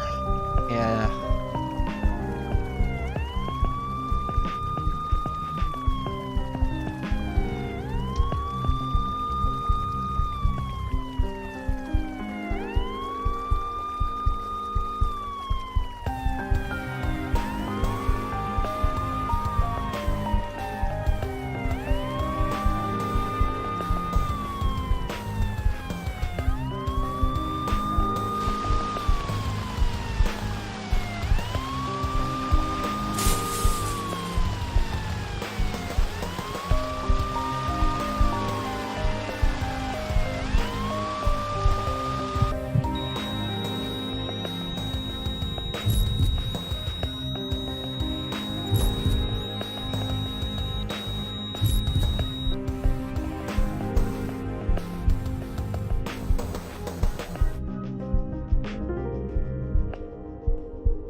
I shoe open and I clutch my chest, coughing violently. A hand immediately grips my shoulder and I feel something cold and solid at my lips. Glass. Water. I guzzle it violently, throat burning as it slips into my stomach. My vision finally begins to clear. With that, we finally know the full extent of what caused Yama to become, well, Yama he is today. That is some grade A trauma.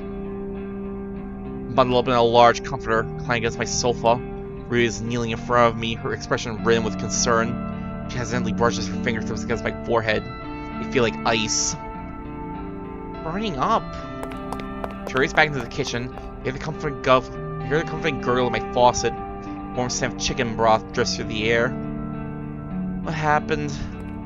Words escape from my throat in a croaky groan. Rui quickly returns and slips the newly refilled glass in my hand. I sip at it, slower this time. You were in shock. You laughed twice as we came to your apartment. Thankfully you didn't faint until we got here. I meant Hiko and Shoji. She freezes, her expression flickering in pain. I didn't see. I rushed out of the train to see what had happened. There were police, ambulances, reporters. It was a mess. I know my eyes at her. My hands are clasped tightly, shaking in her lap. Nervousness? Definitely. From trauma? Not quite. Are you hiding something from me, Rue? They arrested Yahiko. What? He's currently being detained at the station. I mean, given what we saw, it might have been an accident, but there's definitely a case to be made that... unfortunately, I think you can very much make a case that, although it may have been accidental, Yahiko still kind of caused it by his actions. I forget, there's an exact term for it, I forget what exactly it is, but there is a term for, like, invoking someone's, or for, like, doing, blah. There's, like, a term for, like, actions you take that winds up invoking someone's death. Like, even if you, like, you do something, and even if you don't necessarily, like, even if you didn't necessarily push them off the train, you doing it still caused them to fall to their death or whatever. I guess really easiest. I don't know. I feel like there's a difference. There's like a more nuanced version that's not just like accidental death. There's something more nuanced than that. I just don't remember like the exact term. It's been so long. How long have I been out? My chest suddenly seizes, pushing me into a coughing fit. Rui disappears into the kitchen and comes back with a bowl of steaming chicken noodle soup. Eat this. I were to spoon the food in my mouth, but my hands are shaking uncontrollably. Rabbit thoughts, one after another, are pounding in my head. Did Yahiko just kill someone? Choji just died before my eyes? Oh, let me. Takes the bowl from my grasp, holding the spoon before my lips. Feeding me? Really? I mean, what am I supposed to do? Let you starve? Quickly jams the spoon in my mouth. The warm, savory liquid soothes my throat, instinctively hum in approval. It's good. Well, duh. Well, it dawns on me as I take another spoonful of soup. What happened to your luggage? Luggage? You were going back home. Oh, well, plans change. It does tend to happen when you see someone die. Does Masato know? I don't know. You haven't told him? Well, where's he been? Has he contacted you? No, he hasn't, okay? And he won't. She grips the bowl in both hands, shoulders slumping. For the first time, I notice how tired she looks. I'm sorry, I shouldn't have yelled at you. No, it's okay. But what's been happening to all of us? How are you feeling? Fine. See the bloodshot veins in her eyes and the steep shadows to her skin. Oh, how there's no life to her smile. Liar. Come here. I take the bowl from her hands, place it on the ground, and slide an arm around her shoulder, rubbing it gently. She's clasped inwardly, hiding her face in her hands. Why? Why is this happening? It's okay. I don't understand. First it was Masao, then Akira, then Yahiko. Everyone's leaving. Leaving? Don't worry. I won't leave. Relaxes my words and wipes her sleeve across her face. Well, it's not like anyone else would put up with you, right? Heh, right. Mood seems to lay in, but her brow flickers in concern. You saw Mizu, didn't you? I nod silently, trying to swallow past the lump in my throat. Yeah. And? It's okay. This wasn't the first time. We came dreadfully close to something similar a day ago, huh? A day or two ago, it seems like at this point. Try to pass this off as a joke, but Rui grows deathly still. What? Maybe this wasn't a good idea. What am I supposed to say? I nearly drowned yesterday? Never mind. Yama, tell me what happened! Now! Her eyes pierce through me and her mouth is set in a hard frown. Looks like she's just come clean. I almost drowned yesterday. You know the Rainbow River? Choji was drowning. I thought I could save him. But that river... I know. It's the very first reason why my family had moved away from Osamu. Because of what happened in that river. The river that, miles further upstream, bordered a certain elementary school. I've been born and raised in Osamu, and I had a sibling that the accident in the river, a frightening bus crash that resulted in around 30 casualties. Well, we didn't stick around. Yama might possibly be the sole survivor. That will fuck up your mental health, even without watching your own darling, doting doting sister die before your eyes. Yeah, it's pretty clear why Yama is as fucked up as he is. We moved. Nice town, 3 hours away. Quiet place called Seto, where we were supposed to start over. Town where I met Rui and Misaki. Then when Rui's parents found jobs in the prosperous metropolis of Samu, he couldn't hesitate to take them. Not when they were still working through the aftermath of the recession. But Rui came to Samu, and I came with her. Back to this cursed scene, its cursed river. You know how dangerous that river can be. Why would you even... You can't even swim! Yeah, well, there's a reason it turned out the way it did. And where are you going to tell me this? Yet her voice alerts me just how distressed she is. Is it really such a big deal? Yes! You could have died. Well, I didn't. That's not the problem, Yama. You don't tell me anything. A sudden outburst stuns me into silence. She grips my shoulders, fingers curling through the comfort and digging into my arms. You're always hiding things. I never know what's going on. Don't you trust me? Why? Voice is shaking. I want to speak past the numbness of my tongue. I don't hide anything from. What about Shiguri? What about the investigation? What about the serial murders? What about? She grips my shirt, tears dripping onto my comforter. You haven't told me anything. You've been staying up late. That these things keep happening to you. I don't know what you've been doing after school. I don't even see you around. Blur out the one thing on my mind. How'd you know about the investigation? Is that what's important right now? You're investigating serial killings, Yama! You don't have training in anything! You're just a kid, you can't do that! Can't do what? Can't do everything? Can't do anything? Has there ever been something that I could do? Not good student, not good son, not good investigator. Tell me, Roy, is there anything that I am good at? No, being an average student is just fine if it keeps you alive. I can't live like that! You keep this up, you're not going to live at all!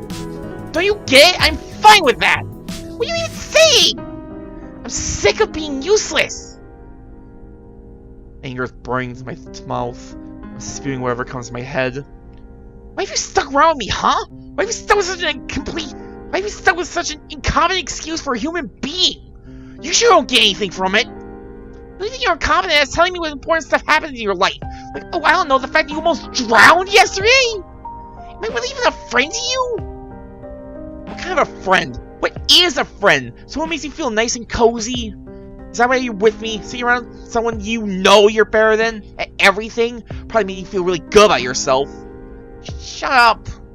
You don't know what's been happening. You don't even care. You don't even ask.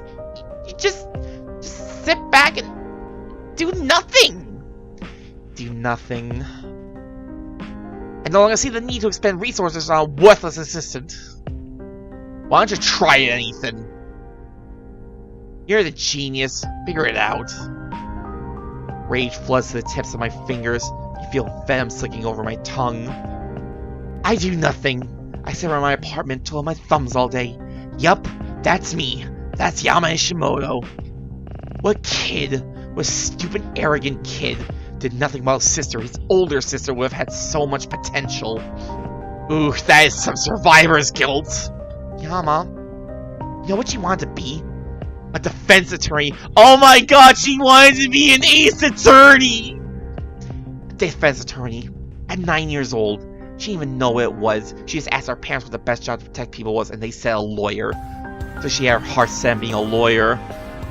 Oh, she wanted to stand up for those who didn't have anyone standing in their corner! Meanwhile, what Yama wanted to be? Good old Yama Ishimoto wanted to be a... wait for it. Tree. Yes, I kid you not, a tree. The kind of leaves that trunk and all that crap. Why? Because trees were tall and green. He thought both of those attributes were pretty cool at the time. Stupid, isn't it? You know what would have been better? If Yama died and Mizu had lived. I would have liked that. Wouldn't you have liked that? Don't blame yourself for that, Yama. It wasn't your fault that she died. It was a blizzard. The bus driver. The sweepers. You shouldn't have been on that bus in the first place. I'd like to think that. I really would. And maybe for a while I did. Clench my hands until my nails are digging grooves in the base of my palm. You know what? Someone kept bringing it up. What? You could have left me alone. Could have let me forget. But you didn't let me. Why? Why do you keep nagging me? Why are you so insistent on sticking around me every day, every hour, every minute? What, I can't do anything on my own now? It always seems to be with you? Tears fill her eyes and spill onto her cheeks. My eyes and throat are burning. My tongue feels like it's on fire. I can't stop. I was fine! Life was fine! And then you came! You made me think of her! You like it when I suffer? You like seeing me in pain? Well, congratulations, because you did an excellent job! My head swivels harshly to the side, cheeks smarting from the impact of Rui's palm. She stares angrily at me, tears dripping from her chin onto the carpet. I'm sorry. I'm sorry for caring for you. I'm sorry for sticking up for you. I'm sorry for spending time with you. I'm sorry for being such a terrible burden. I'm sorry to myself for putting up with such an ignorant, thankless person all these years. Every word sucks me straight in the gut, even though she speaks quietly. Thanks for being honest with me. I didn't realize I was such a horrible person. Horrible for worrying about you. Horrible for being upset when you could have died yesterday and I wouldn't have known it at all. But by all means, keep telling me. It's not like I know my own faults or anything. Going to the front door, swinging her backpack over her shoulder. Goodbye, Ishimoto. Slams the door behind her, leaving me in frigid silence. Whew! That was rough. Anger burns from my stomach to the tips of my fingers, seized by a wild urge to grab something, anything, and smash it against the ground. Anything I look at, I can't bring myself to break. I glanced out the window. Rui's already hanging out the gate. I think it's safe to say the Fellowship is pretty broken right now. I was on a light jacket and tear down the stairs, grinding to a halt at the gate and making a sharp turn to the opposite gate. The only way to expel this is a walk. Nice, long, preferably death-inducing walk. Breaking to a run as the cold air hits my face. I was fine. I was perfectly fine. Rui's the one who freaked out. She's always been that way. Always nagging me. Always giving me a hard time. She felt excluded? Who's the person who went home yesterday? Who's the person who never talked to me? Who's the person who made me run around the asylum forcing that she'd been brutally murdered? I just can't take it anymore. Any of it. I close my eyes and pick up my speed, feeling the wind blister my face. My lungs plead for air and my heart is throbbing painfully against my chest. I don't bother stopping.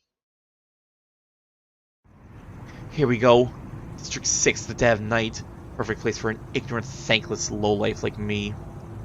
Damn it! I drop against the wall, fighting for breath. A couple shady figures eye me from the alleyways, but when I meet their gaze, they turn away. I wouldn't mind a fight. I honestly wouldn't. Feel good, maybe. Cathartic. A good old fist to the face. Maybe I'd die. I deserve it. I shouldn't have said those words. Didn't matter that I was angry. Didn't matter that I felt unjustified. Rui didn't deserve words like that. I want she's been by my side. I want she's been my only friend. Just hurt. Even she acknowledged I couldn't do anything correctly. You're supposed to support me, to believe in me, right? Email? No, location ping, that's what it was. Aru, why would you be pinging me? Why do you get my number? How's this number in my phone? Is this part of a lapse I don't remember? Maybe he sends caller IDs in the public, but that's strange to say the least, especially for a student. And why is he in District 6? I cautiously follow the indicator, keeping the shadows as I approach. Around the corner of the denoted alleyway, but... what? No. No, not now. No! Now what? You're a coward. We'll see about that. You shouldn't even be here! No, really? Do you dare tell anyone? Why not? Look, no one can know about this! Scared someone will find out. All this time, I should have known. Why? Why? I jolt awake, frankly clinging to my bedpost. My vision is still swimming, my mouth dry with the bitter aftertaste of anxiety medication. No, of all times it had to be then! I squeeze my eyes shut in advance, trying to recall the images I've just passed my retinas. They're already gone. What happened? Why did I see a mutilated body? Why did I see a Hiko? What did I talk about? What the hell happened? I struggle to roll out of bed, but my limbs are frozen with terror, plastered to the sheets beneath my racing heartbeat. You're a coward. Who is that? Who said that? Why did they say that? How did I... No. I seize my phone, looking through my messages, my calls, anything. Clue, a hint, a status update?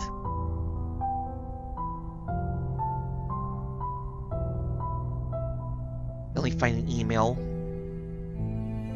If you ever happen to find yourself in the midst of many strange events, don't worry. There are many who believe in you.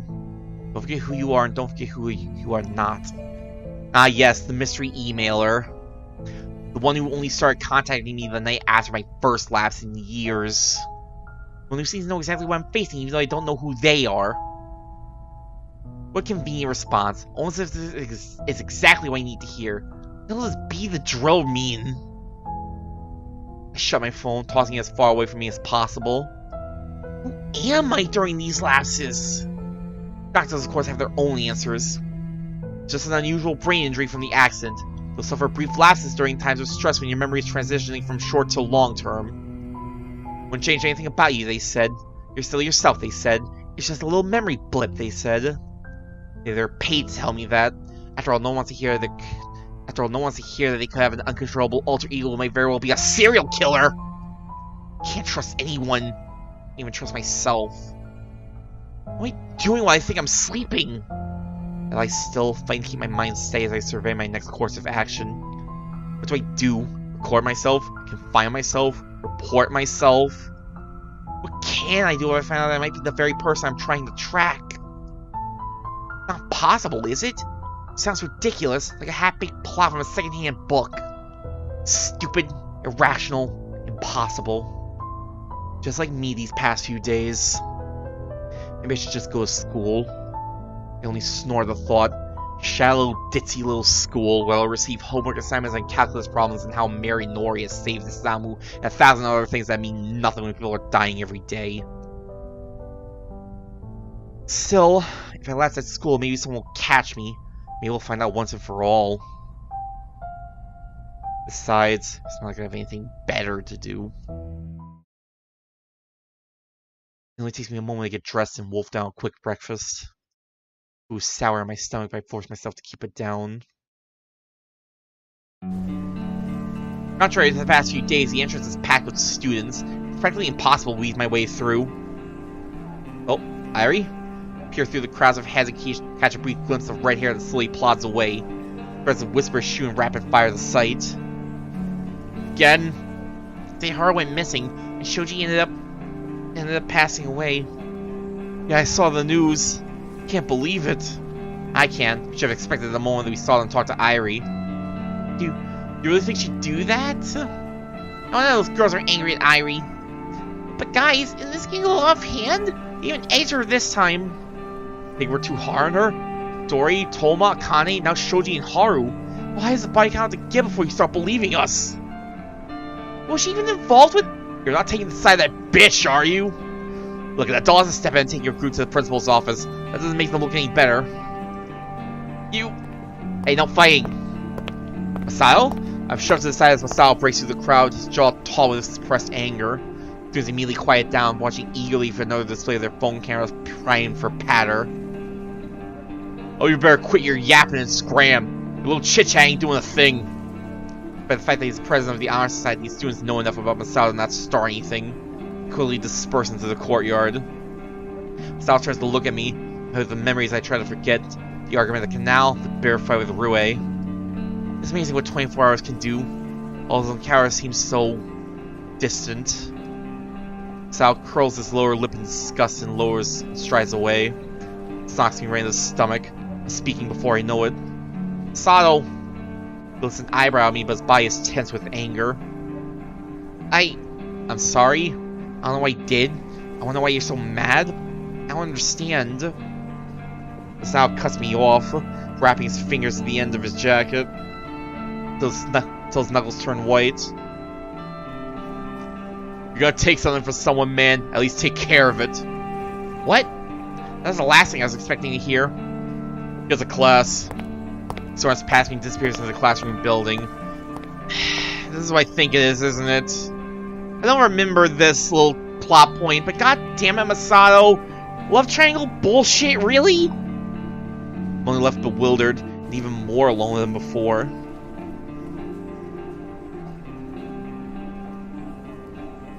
This time I've really got no one.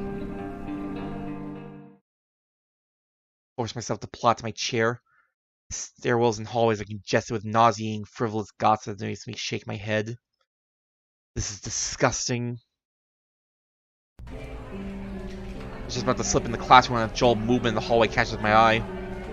Mr. Riola has just opened the door of the principal's office, through which a number of students are filing. His face seems unusually burdened, the most solemn I've ever seen it. 0? 5 of them, bullying, quarreling the Haraga girl. Again. You don't understand, Principal. Really fun with a murderer running around campus? What, throw some kids with pie mouths on a bus cover for her? Look, you guys will address the principal with respect, and you will listen to what he has to say. Because I see you tossing around that kind of attitude, you'll be packing your bags. Understood? Never heard him sound so harsh. Students instinctively step back like he's emitting some dark aura. Riola, how do you say that when Haru's gone? Harubunya gone? What? You didn't know? He's been gone since last afternoon. He didn't come back to the school for curfew. Haru's a smart kid. Did he know the state? What does it matter? Dorian told me that Connie, they're inside the school after curfew, but they disappeared anyway. Inside, outside, doesn't matter. We're doomed. The person in tears as Miss Rio is frozen in place, looking strangely awkward. Right then, Jiro, I'll handle it from here. Rio wordlessly steps outside, watching the students file into the principal's office. When the last students enter, he shuts the door, sighing heavily. I step forward to greet him, but something halts me in my tracks. Students from this very school gone. Yesterday, death on the subway tracks. Now, Harubunya joins the ranks. I can't trust myself. I can't possibly trust anyone else.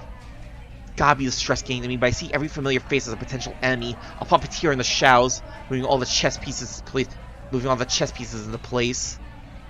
Riola, something about him seems unbearably ominous, surrounded by death. Am I the killer? Is the killer someone close to me? Or is the killer a complete stranger? Everyone is a possibility. Riola is intelligent, flippant, and when he needs to be, ruthlessly efficient. Then he notices me awkwardly standing in the hallway, twiddling my thumbs. Well, this is my favorite delinquent. Searching my face, I attempt to mask my expression. I can't show anything. Not now. Hey, Mr. Riola. Decided not to mention the scene that I just witnessed. Maybe his Beverly doesn't know. Yeah, you got bastard days going on under your eyes. You've been sniffing all night? What? Did you just say that in the middle of the school? No, I was finishing some stuff up last night. I see. Sure you don't want to talk about it? I talked to him about my past. I'm supposed to trust Mr. Riola. Yeah, but we are supposed to trust all of our other friends, and things are very much breaking apart, so I don't know. Got some time before class starts. It's up to you. Wouldn't it be better to run my thoughts by him? It's information about the students I can never get otherwise. Okay, your office? I slipped into Mr. Riola's office without any hesitation. Mr. Riola settles behind his desk. He's still eyeing me closely. Maybe he trusts me about as much as I trust him. Really different today, Yama. What's bothering you? It really looked that haggard? Thought I put up a passable front. That obvious. Once upon a time, kid, I was also a student. I pulled all-nighters for exams just like you. Except, this doesn't seem like it's related to an exam. Exams are the furthest thing from my mind at the moment, that's for sure. Mr. Riola, about the murders. He frowns at my question. You're still interested in that? See if we'll keep my composure up. I managed to look him straight in the eye. Please, if you could just answer one question of mine about it. I can see a reluctance in his gaze, but after a long moment, he finally relents with a silent nod. Why reluctant?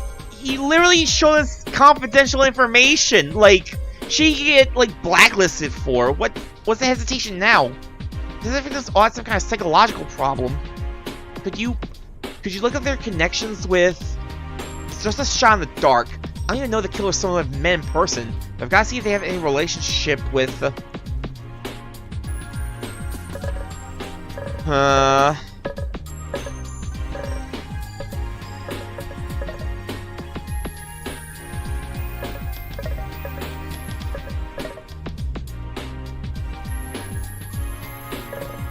Well, Natsuki Tanaka is very disconcerting, but she doesn't seem to have any actual personal connection to any of the victims.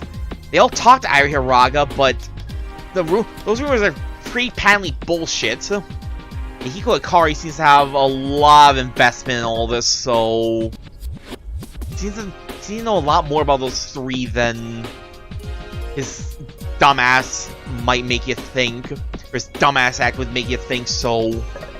Don't start a club for depressed and troubled students. It's called the Happy Club, and I thought it had the stupidest name in existence. But that club was for depressed and troubled students. Students with psychological problems. Is it really just a coincidence? Is there anything between the victims and Yahiko Ikari? Yahiko? Like dumb blonde friend Yahiko? Are you gone crazy, kid? What the hell would that diss have to do with these crimes? Just... Can you look it up, please? I hate this doubt. Even though my sights is being painted as a potential target. Irie, Mr. Ryota, Yahiko, even myself. I just need to find proof that I'm wrong. Right, well, you're a weird one, kid. His fingers fly over the tablet. I see its surface flashing in a myriad of colors like strobe lights at a concert. He freezes and drops the tablet. It's full with a shrill clatter. Instinctively winced, almost expecting it to shatter into pieces. What the? Gingerly, I step forward to pick it up. It creates a mash of information tidbits from the school records, parafeeds, and photos from Instacam. A group picture of a bunch of teens hanging out at a park faces tagged as Yahiko Ikari, Akane Tsukino, Shoji Hasegawa, and Haru Bunya. A matching path from Yahiko announcing the very first meeting of the Happy Club. An update from the roommate of Midori Mano claiming that Yahiko was harassing Midori with the most horrible pickup lines saying she doesn't even like chocolate. Picture of the orientation group before school started, including Toma Hayashi as a part of Yahiko's orientation group. He led orientation? No, never mind that. What is this, some conspiracy? It's like the universe just waved me to get Yahiko Ikari so it could flood me with information that couldn't possibly be coincidental. The common thread is Yahiko? No, this is ridiculous. I reject this reality and substitute my own. Wow, okay, Ryota. Well, I mean, maybe there's someone else in common. This is a trend I can't ignore. And even worse, each victim is progressively closer to Yahiko. Mr. Ryota, if this is true... I looked at Mr. Ryota, but he's only staring at the floor, uncharacteristic shock etched all over his face. Mr. Ryota? Huh? Oh, sorry. You know, sometimes you get so focused on something that, well, you kind of forget everything else. Does that happen to you? Often. Not you? You seem pretty fixated on the idea that Yahiko Ikari is related to these murders. You're not serious, right? I don't know. Everything seems like a possibility. It was as if I was stuck in a dark room with only vague shapes and sounds, feeling my way around, and then someone turned on the floodlights, leaving weird spots in my vision that had to be hallucinations, but somehow aren't. Just the bell, kid. Guess you better get to class. Class? But the first is discovering something vital about the killer, and I have to go to class? No, I should go. More than anything, I need to cool down. Give my mind time to process the shock. Bye, Mr. Ryota. Take care, kids. Style out of the office and race down the hall, my mind still hazy with thoughts. There has to be another explanation. I must have missed something. Maybe I just shouldn't think about this until later. When I arrive, I notice that Yahiko's already in his chair. I instinctively freeze when I see him, worries still fresh in my mind. But wait, didn't Rui say that Yahiko had been arrested? After the subway accident, hadn't he been taken under suspicion of Shoji's death? And yet, I saw him in District 6 last night. I definitely ran into Yahiko Ikari, and we definitely had some kind of conversation. True, a lot of time passed because of my lapse. There were a good number of hours between the subway accident and the alleyway accident. But still, is it possible for someone to be released that quickly? He used his personal connections. He called on his parents to bail him out. No, I'm thinking about this the wrong way. He must have been released because they found out that he was innocent. Maybe bureaucracy isn't as inefficient as I thought. Maybe the case was finished because it was urgent. Yes, if that's likely. No, stop thinking about this. This is crazy. Can't draw conclusions when you don't know all the details. Yeah, Yama. Temporarily shut my thoughts. I don't slip into my chair. Hiko seems to be browsing through a power feed. Now wait, talked yesterday back in District 6. Didn't seem like any ordinary conversation either. Are we on good terms? Neutral terms? Bad terms? From my memories, I guess the encounter was negative. Back strangely, you'll find out about my lapses. What do I do? Thinking that someone's death weighing on his mind. Someone who he knows. If he was an innocent witness, he'd be traumatized. He'd be different. How exactly do I act with someone who... Why, hello, my good minion! Yeah! I check back where Billy grins brightly, waving his hand from my face.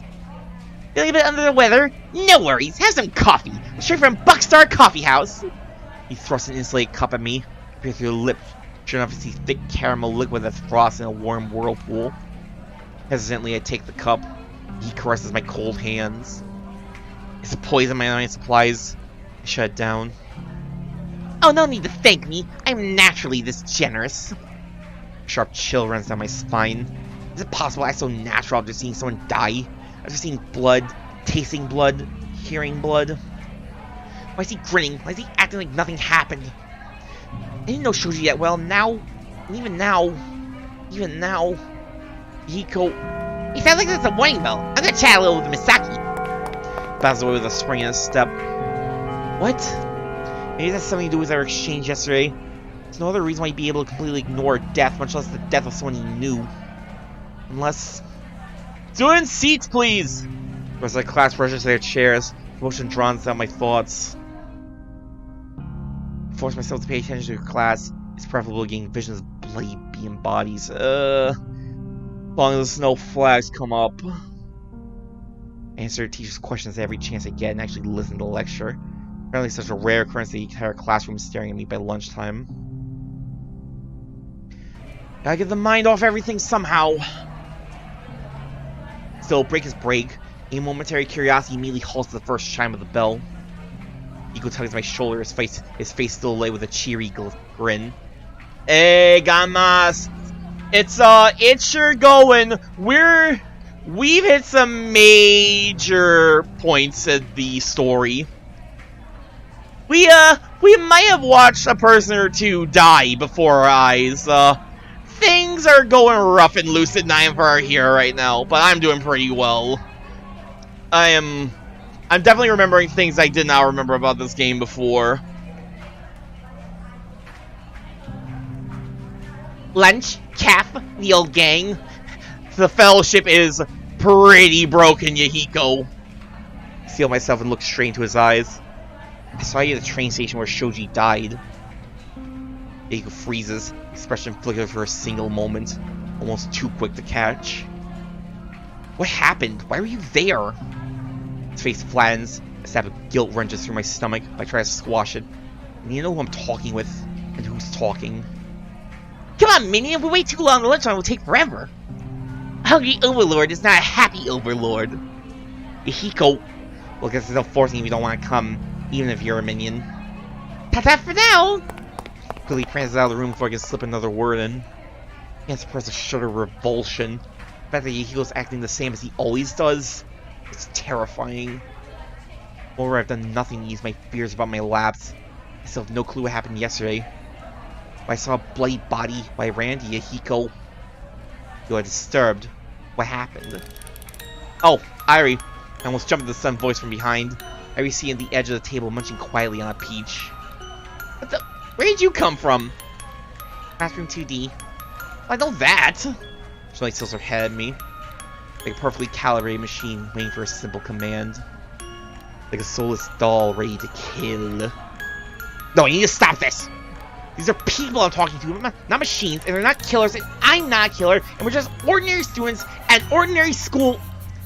Something is bothering you. I falter, and my words cold in my mouth. I thoughts are building on my head, pounding incessantly, begging for exit. Should I talk with her? You need someone to ground you right now, Yama. Yeah, I had an interesting day. What happened? Well, I saw someone die, maybe killed by my close friend. That was a jerk, the only person who stuck by me. Then I went to the sketchy part of town where I saw a mutilated body, so I can't remember how because my brain's only half functional. Not much. She evaluates me for a moment from behind her peach. Let's go to the rooftop. What? She only gestures for me to follow her as she pops out of the classroom. Well, at the very least, I guess it's a better place to talk. Like most days, the rooftop is practically empty. I plops down in an obscure corner, nibbling at her peach. Sit. I obligingly settle next to her. She pushes a peach into my hand. You're quiet. She says this placidly, the irrefutable fact of a textbook. I only stare at the peach. Is this for me? Yes. I can eat it? Yes. Hesitantly, I bite into the fruit. It's succulent and soft. I don't realize how hungry I am until that moment. I've had plenty of chances to eat, but little appetite. Yeah, the trauma and all that would do that to you. Sobering thought brings me back to the moment. Look into the sky, idly blurring whatever comes to mind. Feels like life has been the same for years. Now everything's changing. I don't even know why. A wry smirk pulls at my lips. Close my eyes and I lean my head against the bench. Give me some alcohol. Let's drink our sorrows away. I remain still waiting for me to elaborate. You know, when people are upset, they drink themselves to oblivion. That kind of thing. Great idea, right? Now that's a contribution to society. Still silence. Sincerely, I open my eyes. Come on, dude. I know you're not in the greatest of headspaces right now, but you know Irie does not get, like, expressions and jokes and sarcasm and all that. Irie is nowhere to be found. She wouldn't have taken me seriously, would she? Was it obvious I was joking? Irie? Nothing. I quickly checked my phone. No message. Maybe she left for a different reason. Maybe she decided not to talk to me. Yama. Yeah!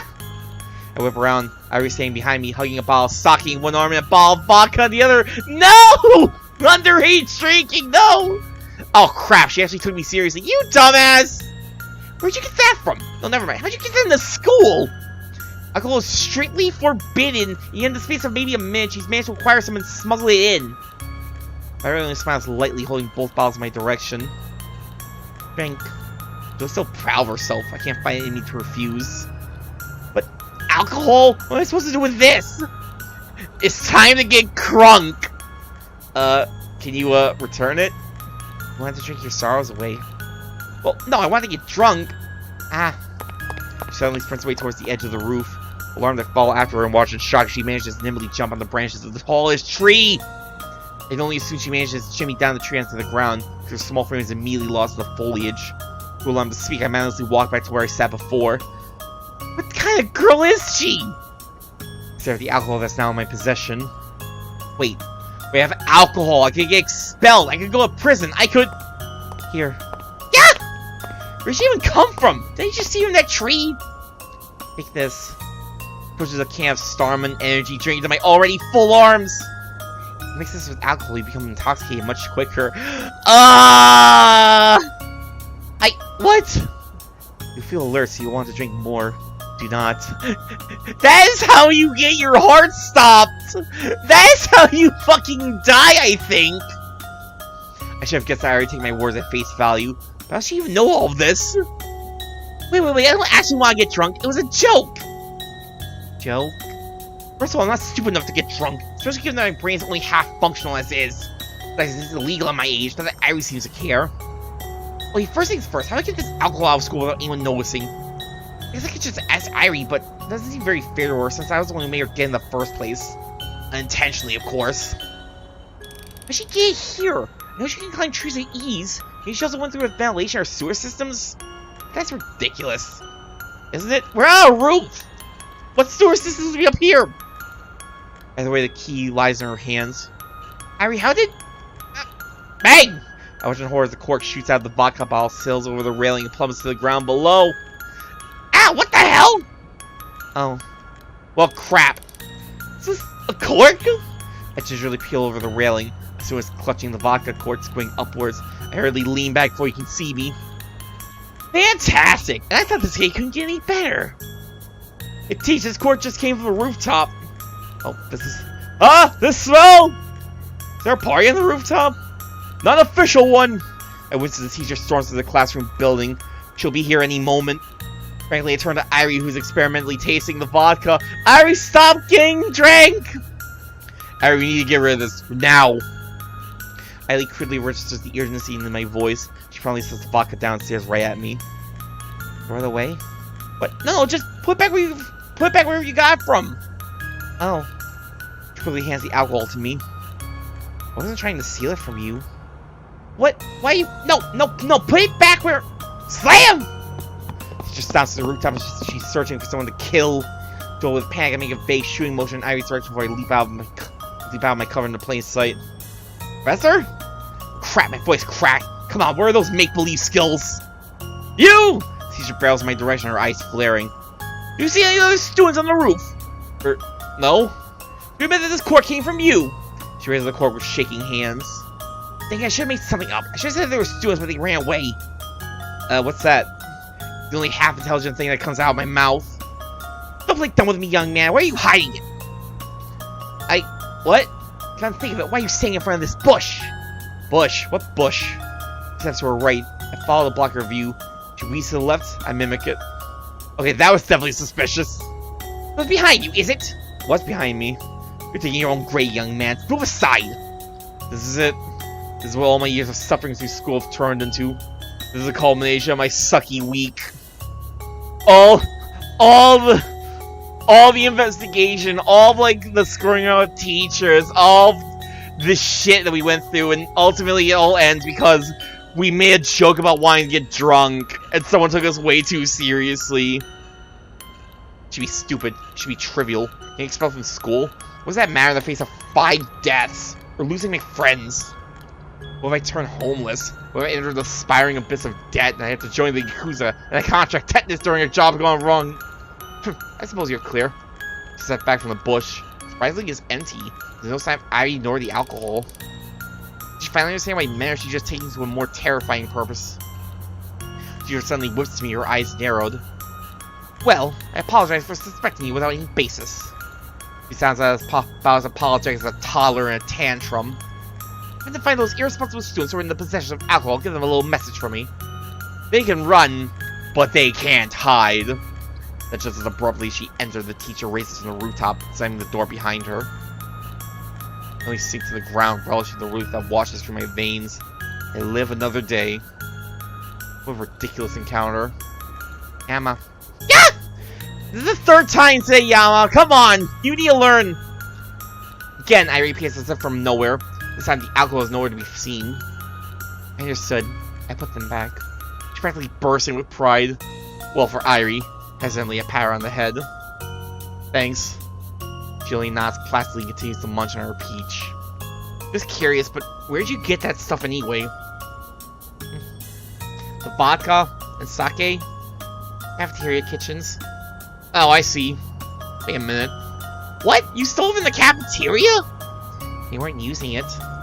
Well, it's still the schools. It's illegal for minors to drink and it's illegal to steal, so it must be doubly illegal for minors to drink alcohol that's been stolen. Hold up.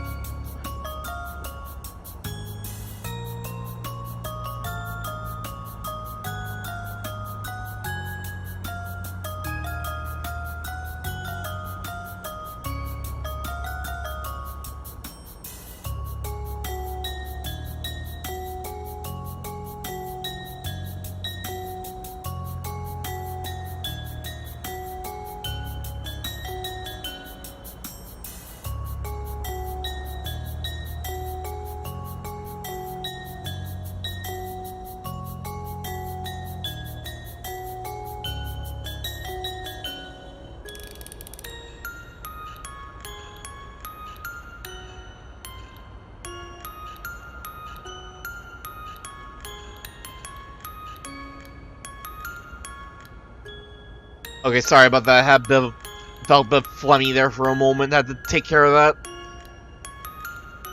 Whoever think of taking this kitchen stock, the idea is either genius, insane, or both. Think of it, how does Irie get her peaches? I swear her stash is indistinguishable. Every time I see her, she has a new peach. It couldn't be. Irie, by any chance... No way, this is ridiculous. All of this is ridiculous. Talking about Aqua almost getting expelled for it. Peaches, endless peaches coming from nowhere. Mirth bubbles out of me and riot laughter. Ridiculous. Brain damage, memory lapses, bus accident, mutilated bodies, double-faced informants. Hurrying Rue, hurrying Masao, Mr. Ryota, and Yahiko and Akari as serial killers. I try to transform into an all-hysterical fit. I struggle to keep breathing and my ribs ache beneath the instinctual heave of my lungs. It's crazy, all of it. But it's funny. I throw aches as I struggle to master myself. Life is hilarious. Irene inclines her head, quietly waiting. The invitation enough. Ever had that feeling where you feel like you know everything, but it just takes one moment and your whole world crumbles to pieces? Like LaRoche Lamparade? Come on, what does he have to do with this? LaRoche Lamparade. Always LaRoche Lamparade. I'm being linked to a fictional character from a show. Sure, LaRoche Lamparade. He's a pretty cool guy, right? Kills people. Oh, that's a bit of a damper. Really?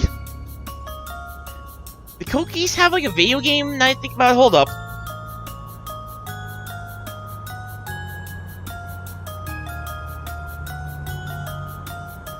That's the thing I'm missing. Did Code Geass have like an Advance Wars game or something?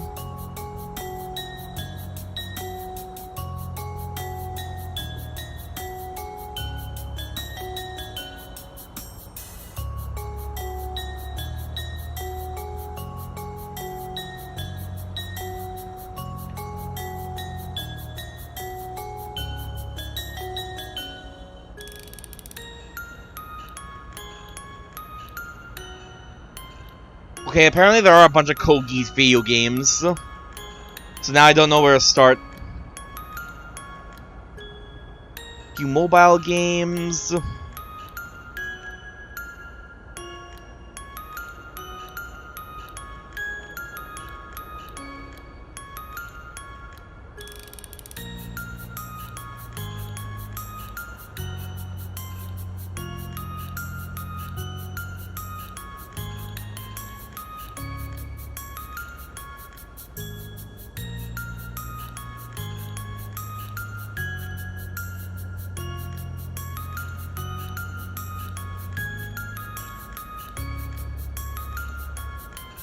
I wonder if it's supposed to be... I wonder if it's supposed to be Code Geass, Lelouch of the Rebellion that the Code Deus video game is supposed to be based off of?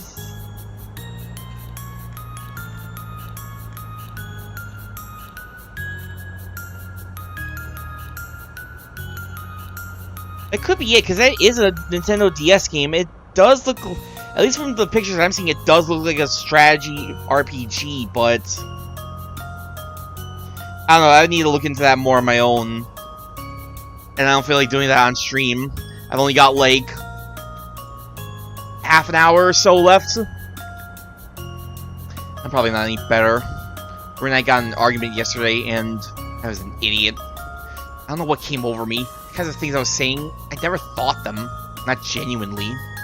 I haven't fought like that, well, ever. Is that what death does? Basically become a completely different person. She seemed fine, normal. I thought she'd be okay since she didn't see it. Irie considers this for a moment before she speaks. Every word is enunciated deliberately. Perhaps she had problems. She's not the one to worry you with. Parents were the same. Your parents? They died. Oh. I feel the urge to say that I'm sorry, but it sounds shallow in the gravity of the moment. I see. I really nibbles at her peach. How? I don't realize how insensitive that question is until it's already out of my mouth. Thankfully before Irie can respond, warning about pings. I hardly get to my feet. Oh, guess we have to head back to class. Irie silently stands next to me. They fought. The word seems labored, like it's painful to utter them. He fought? How does that explain how they passed away? There's a strong part of me that wants her to continue. I mean, that's curious about this enigma known as Airi Hiraga.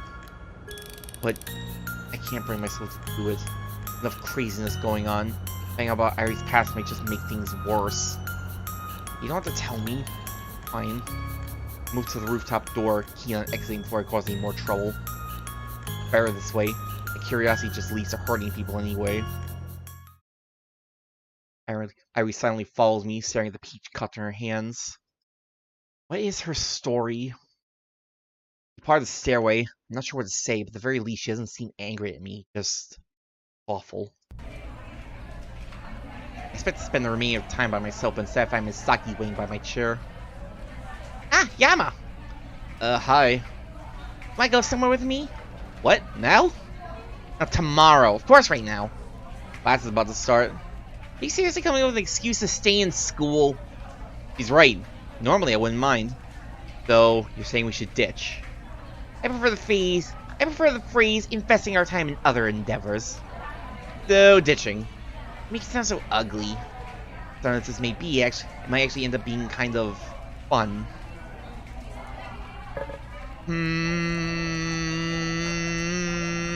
Ditch.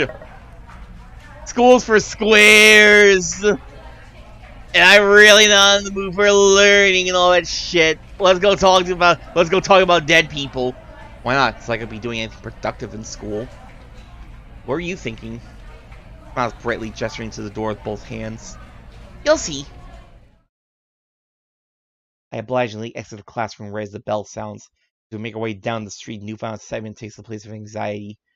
Definitely a welcome change.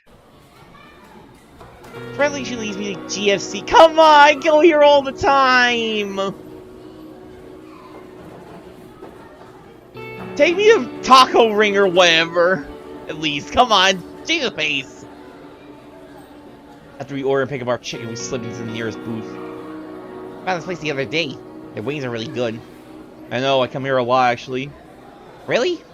Well, not recently because of the investigation, lapses, serial killings. Ray Masai. We were here like 3 days ago, dude. Before everything went. Before we completely ruined our friendships. I think about when was the last time we all ate here together?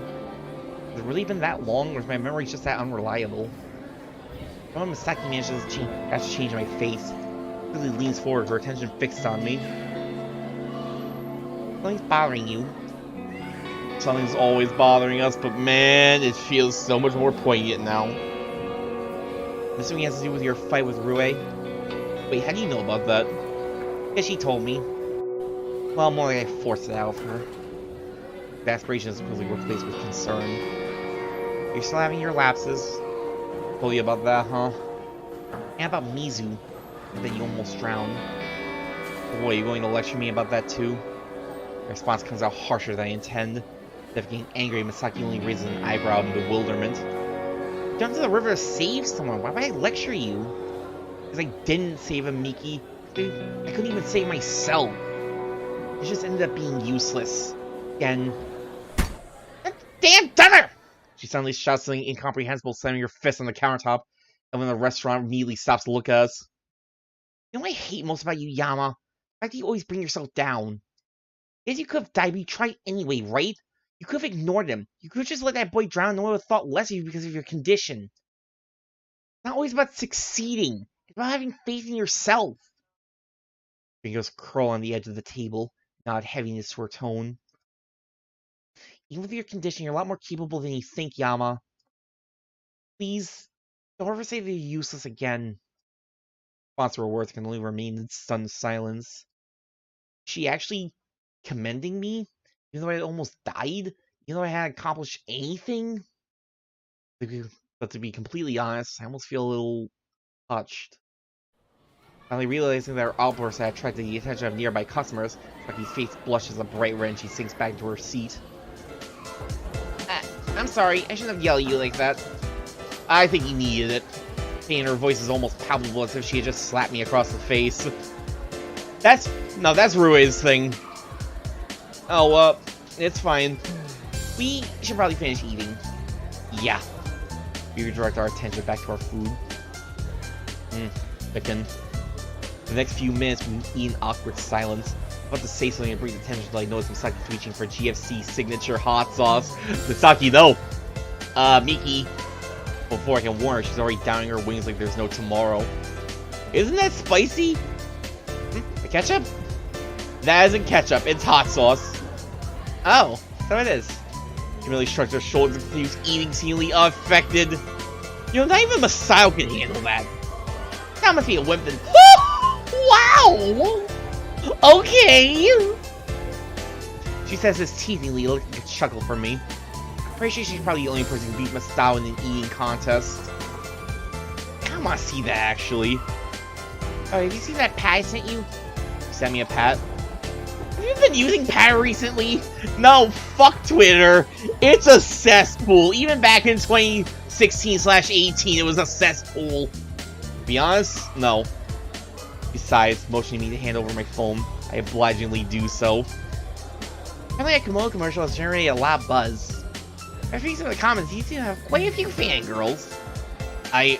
What? Fangirls? Female fans? Admirers? Why would I have admirers? Imagine having admirers! Don't be so modest, Yama. You are attractive. I remember you saying something similar to Yahiko the other day. I remember. You barely exercise and you don't get fat. Fuck you, Yama! Oh, don't worry, I think you're much cuter than he is. Why'd you think I was worried? Why'd you say that so blatantly? How do we even get on this topic anyway? I'll read some of these comments to you. I'd rather not! He's so cute! I wonder if he has a girlfriend. I've never seen this actor before, but I like a lot. The acting was so good. Are they really a couple? That made me question my sexual preference. I'm a dude, by the way! Hold up! Have you ever... I think that should be enough! Feeling my face flush, I quickly lean over the table and snatch my phone out of her hands. She grins at me in amusement. Don't tell me you're embarrassed. Of course not! And why is your face red? I just don't have your tolerance for spicy food.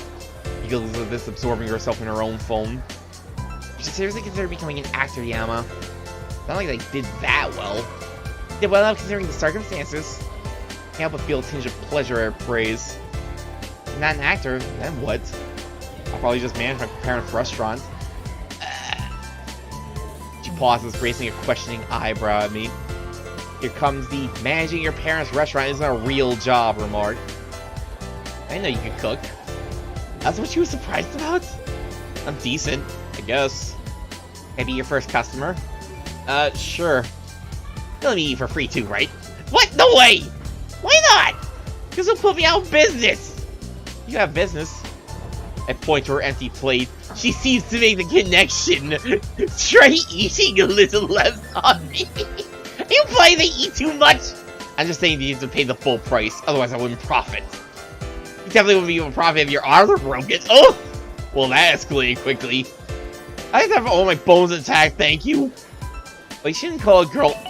Some shrill emanates from her cell phone, cutting her off mid-sentence. Hello? Oh, yes. I'm so sorry, sir. I'll be there right away. Lily cuts the call, clearing her food from the counter. What's the rush? I'm late for my meeting! You have a meeting? Yes, my manager. After school. Ah. Quick, finish your food so I can leave! She suddenly grabs a wing and tries to shove it in my mouth! What are you doing? Why did you just let go? Why did you just go? I hear it's bad luck to leave a restaurant by yourself if you're with someone. Where'd you hear that from? Hearing that, of course. Of course. Ah, yes, the internet. You can trust everything you see and hear on the internet. Isn't that right, chat? You believe me when I say anything, right, chat? I shouldn't be surprised at this point. Come on! I'll just bring my food with me!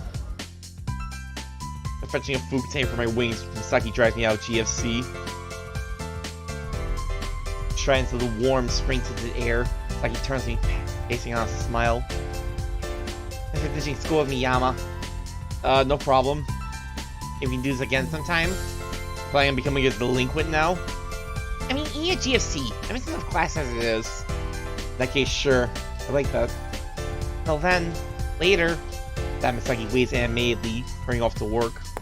It was nice, honestly. Spending time with her made me actually relax. Ready to head back to my apartment, but a sudden ping brings my attention to my phone. Alright, who is it now?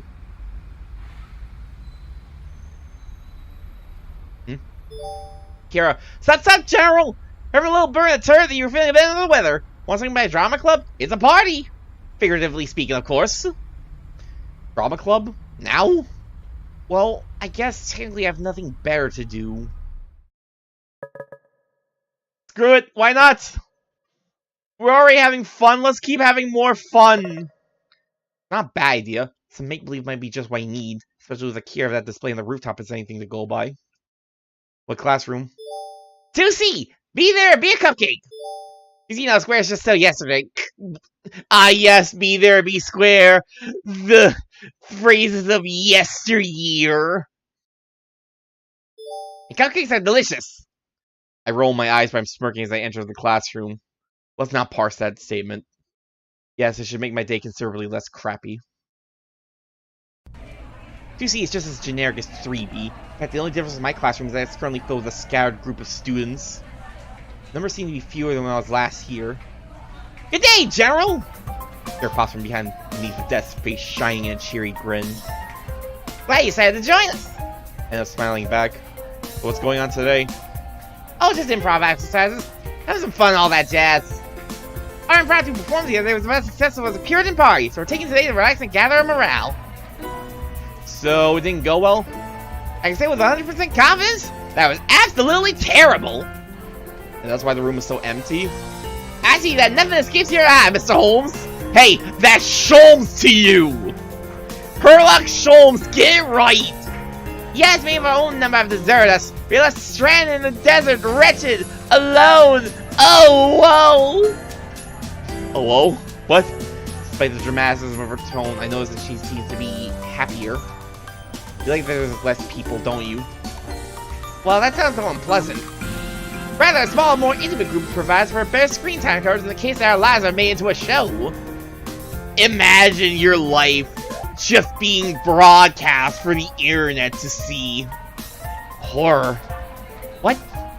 Think about it. Stories with large ensemble casts often purely focus on external conflict, while smaller casts arouse looking for individual character development and realization. That's how a lot of TV shows work, you know. That's why smaller casts are worse for you if you break a bone. This is why I thought I was beginning to understand or something like this happens. I see. What do? You have two functioning eyes. Like responded to this absurdly literal statement, the club president claps her hands, gathering the attention in the room. Okay, guys, I don't think anyone else is coming. Let's get started. Group shuffles into a circle. President's eyes land on me, her eyes widen noticeably. Oh, Yamashimoto, great to have you here. You remember me? Of course, Akira. Akira frantically made some kind of vague gesture with her hands. President coughs. Akira brought you here. Fourth spy, right? It wasn't that long ago. What the hell did you tell them, Akira?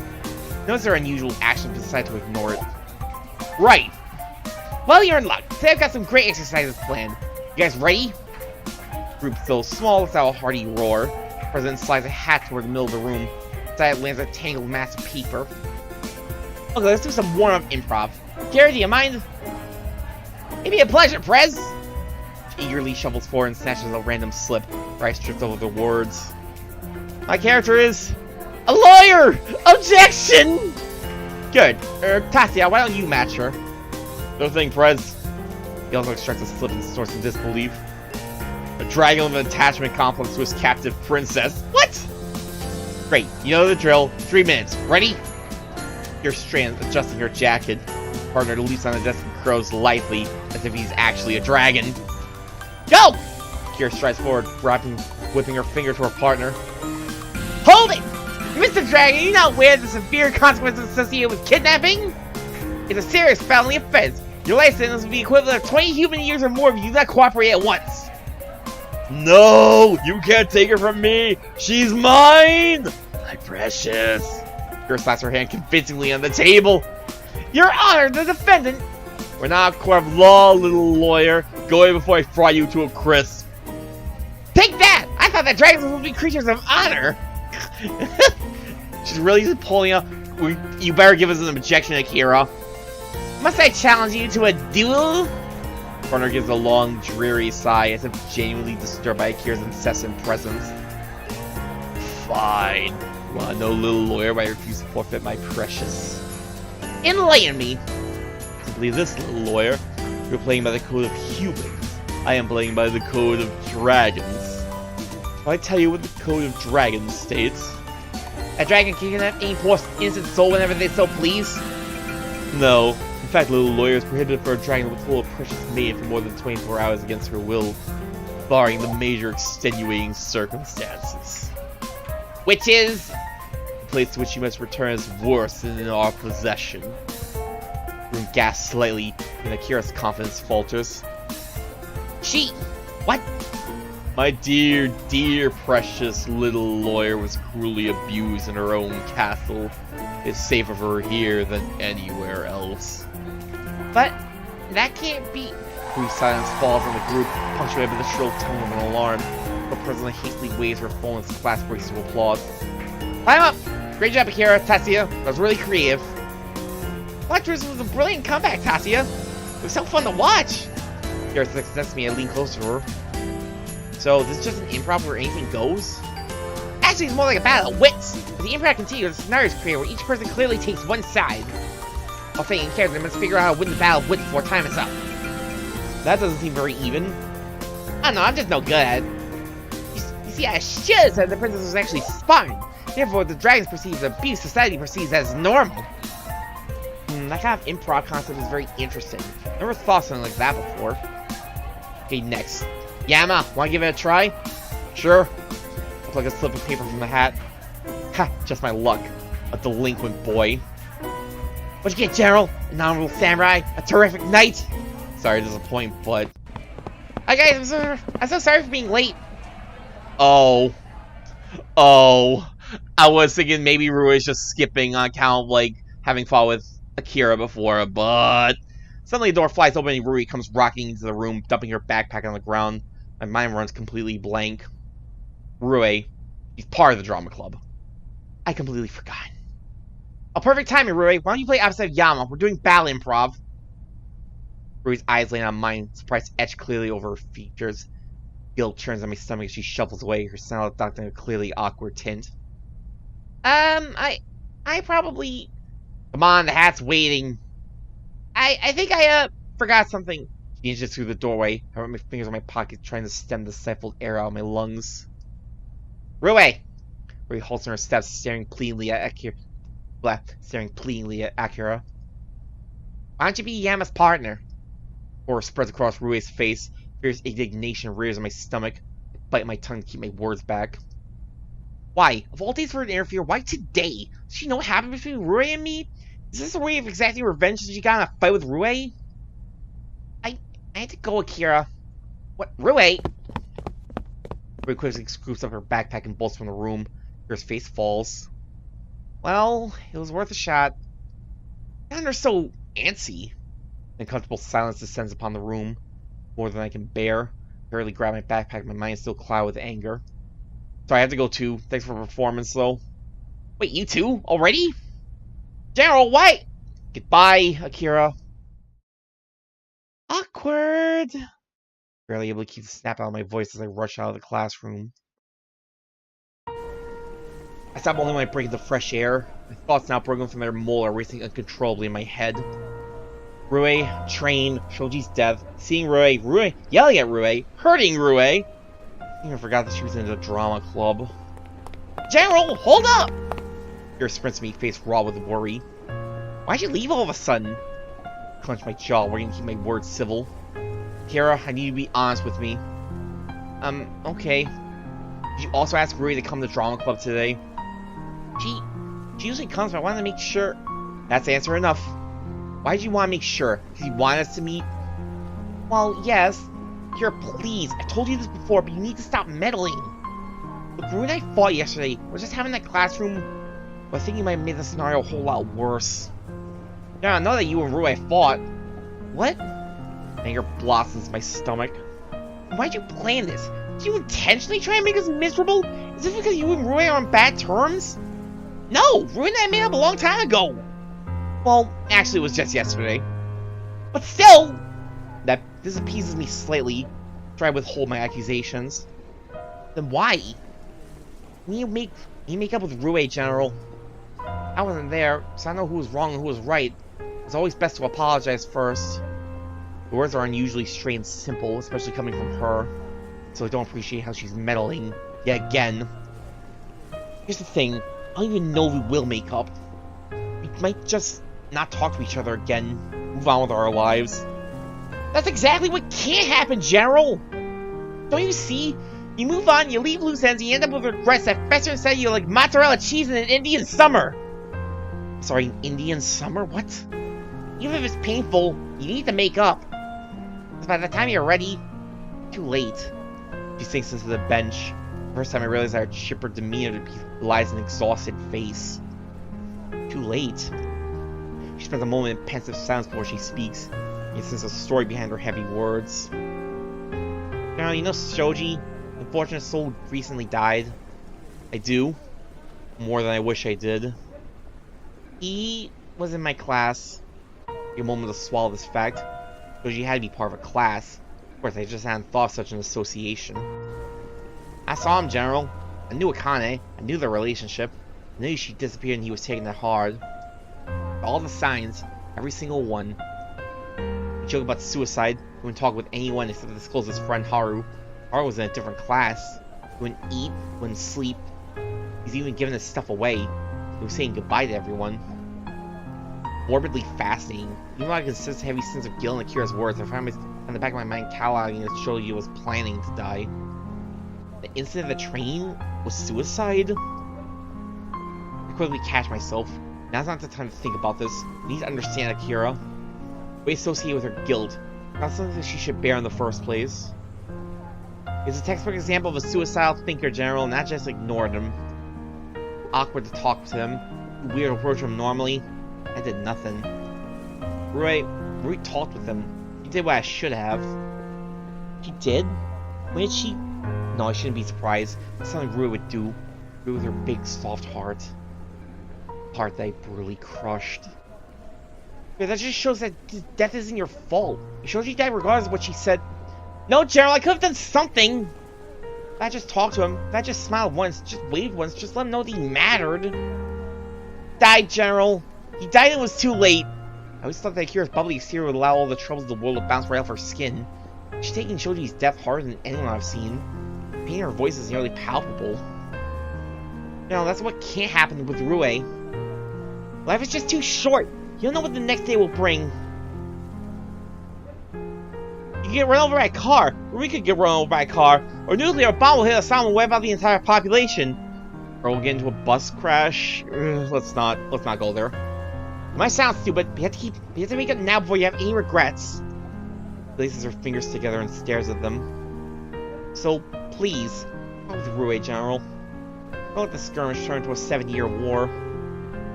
Clear and open everything, but not... It's clear and open and everything, not here. Wait, hold up. Took me a moment. Clear and open and everything not Akira, but everything Akira all at once. I know I should be empathizing with her pain, but all I can think is that I'm impressed. Much more to her. The part I never knew was there. I'll try and make up. Try to smile reassuringly. Returns at her shoulders relaxing. Oh, you need some aid, you can always call for backup. I have a particularly dangerous concoction known as the matchmaking plan. Oh, requires a nearby movie theater, a bouquet of roses? This isn't for a date. Get your matchmaking nonsense out of here. I still remember the bridal carry nonsense. Well, who's to say that can't be? Snore at this, but it comes out a little more affectionate than I was expecting. Let's stick with a simple apology. Well, generally, if you want to be boring, I do want to give you any help I can offer. Thanks for the thought, but something I should do myself. Between me and Rui, so I'll take responsibility for it. Not you. There freezes this statement. They hurt feelings. I appreciate the offer, though. Billy averts her gaze and shuffles away. It concerns me. Kira? Ha! What's wrong? Nothing, I just, that's really cool of you, General. Very admirable. Admirable? I take responsibility for my own crap? Well, I don't know. Does it have a vehicle going? It must be. They'll all be wondering where I am. See you, General. Thanks for stopping by. And please make up with Rui soon. Bye! And just as suddenly she appeared, Akira bolts away. Her words are strange. Her analogies are unthinkable, and half the time I'm not sure if we're speaking the same language. Today I felt closer with her than most of my longtime friends. Amazingly enough, I think we're actually starting to reach some semblance of understanding. I head back to my apartment, pondering the encounter in my mind.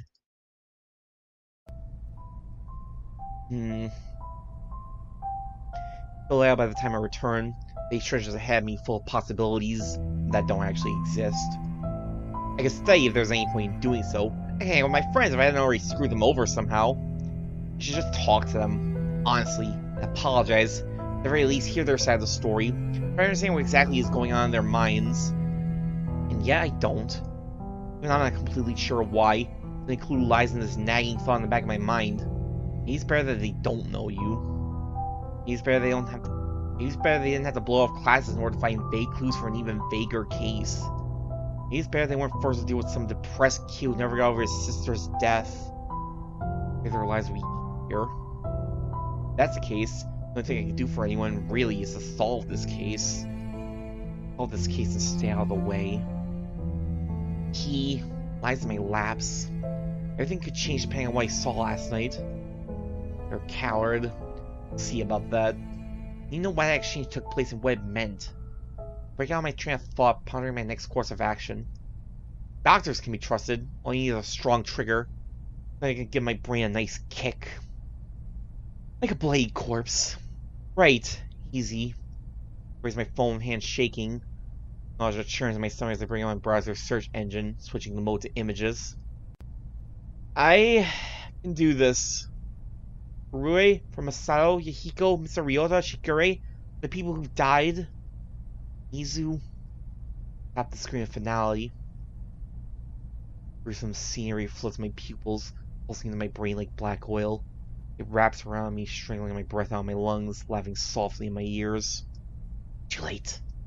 Struggle against it, but the empty eyes, the wash of organs and veins, sends my head reeling. I immediately feel myself turning over, retching. The laughs pushes at me, but I push back, reaching to the furthest depths of my mind. Member.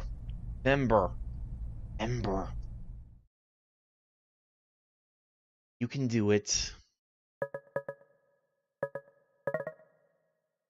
You can do it next time.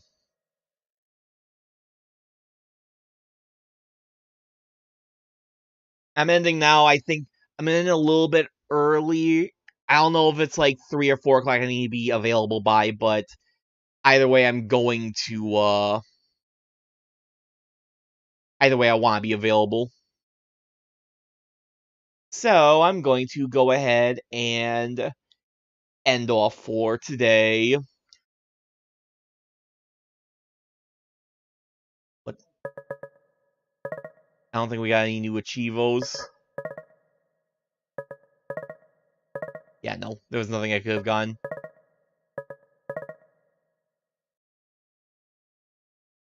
Thank you everybody for joining me today. Let me go see about a potential raid target.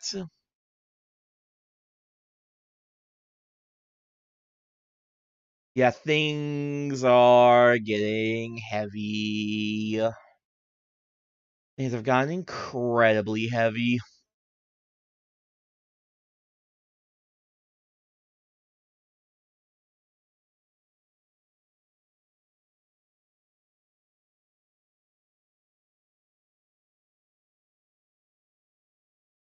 Next episode might reveal some very big things. Might even be the last. I don't know about that one. I don't want to say whether or not it'll be the last episode just yet. It might be. We're definitely heading towards the end game. I want to say, like, if not the next episode, then certainly the one after that will be the last episode of Lucid9. I do want to finish this before the campaign is over. Fortunately, the campaign is kind of stalling out a little bit. It's like It's like barely a third of the way through. Yeah, it's like about a third of the way through.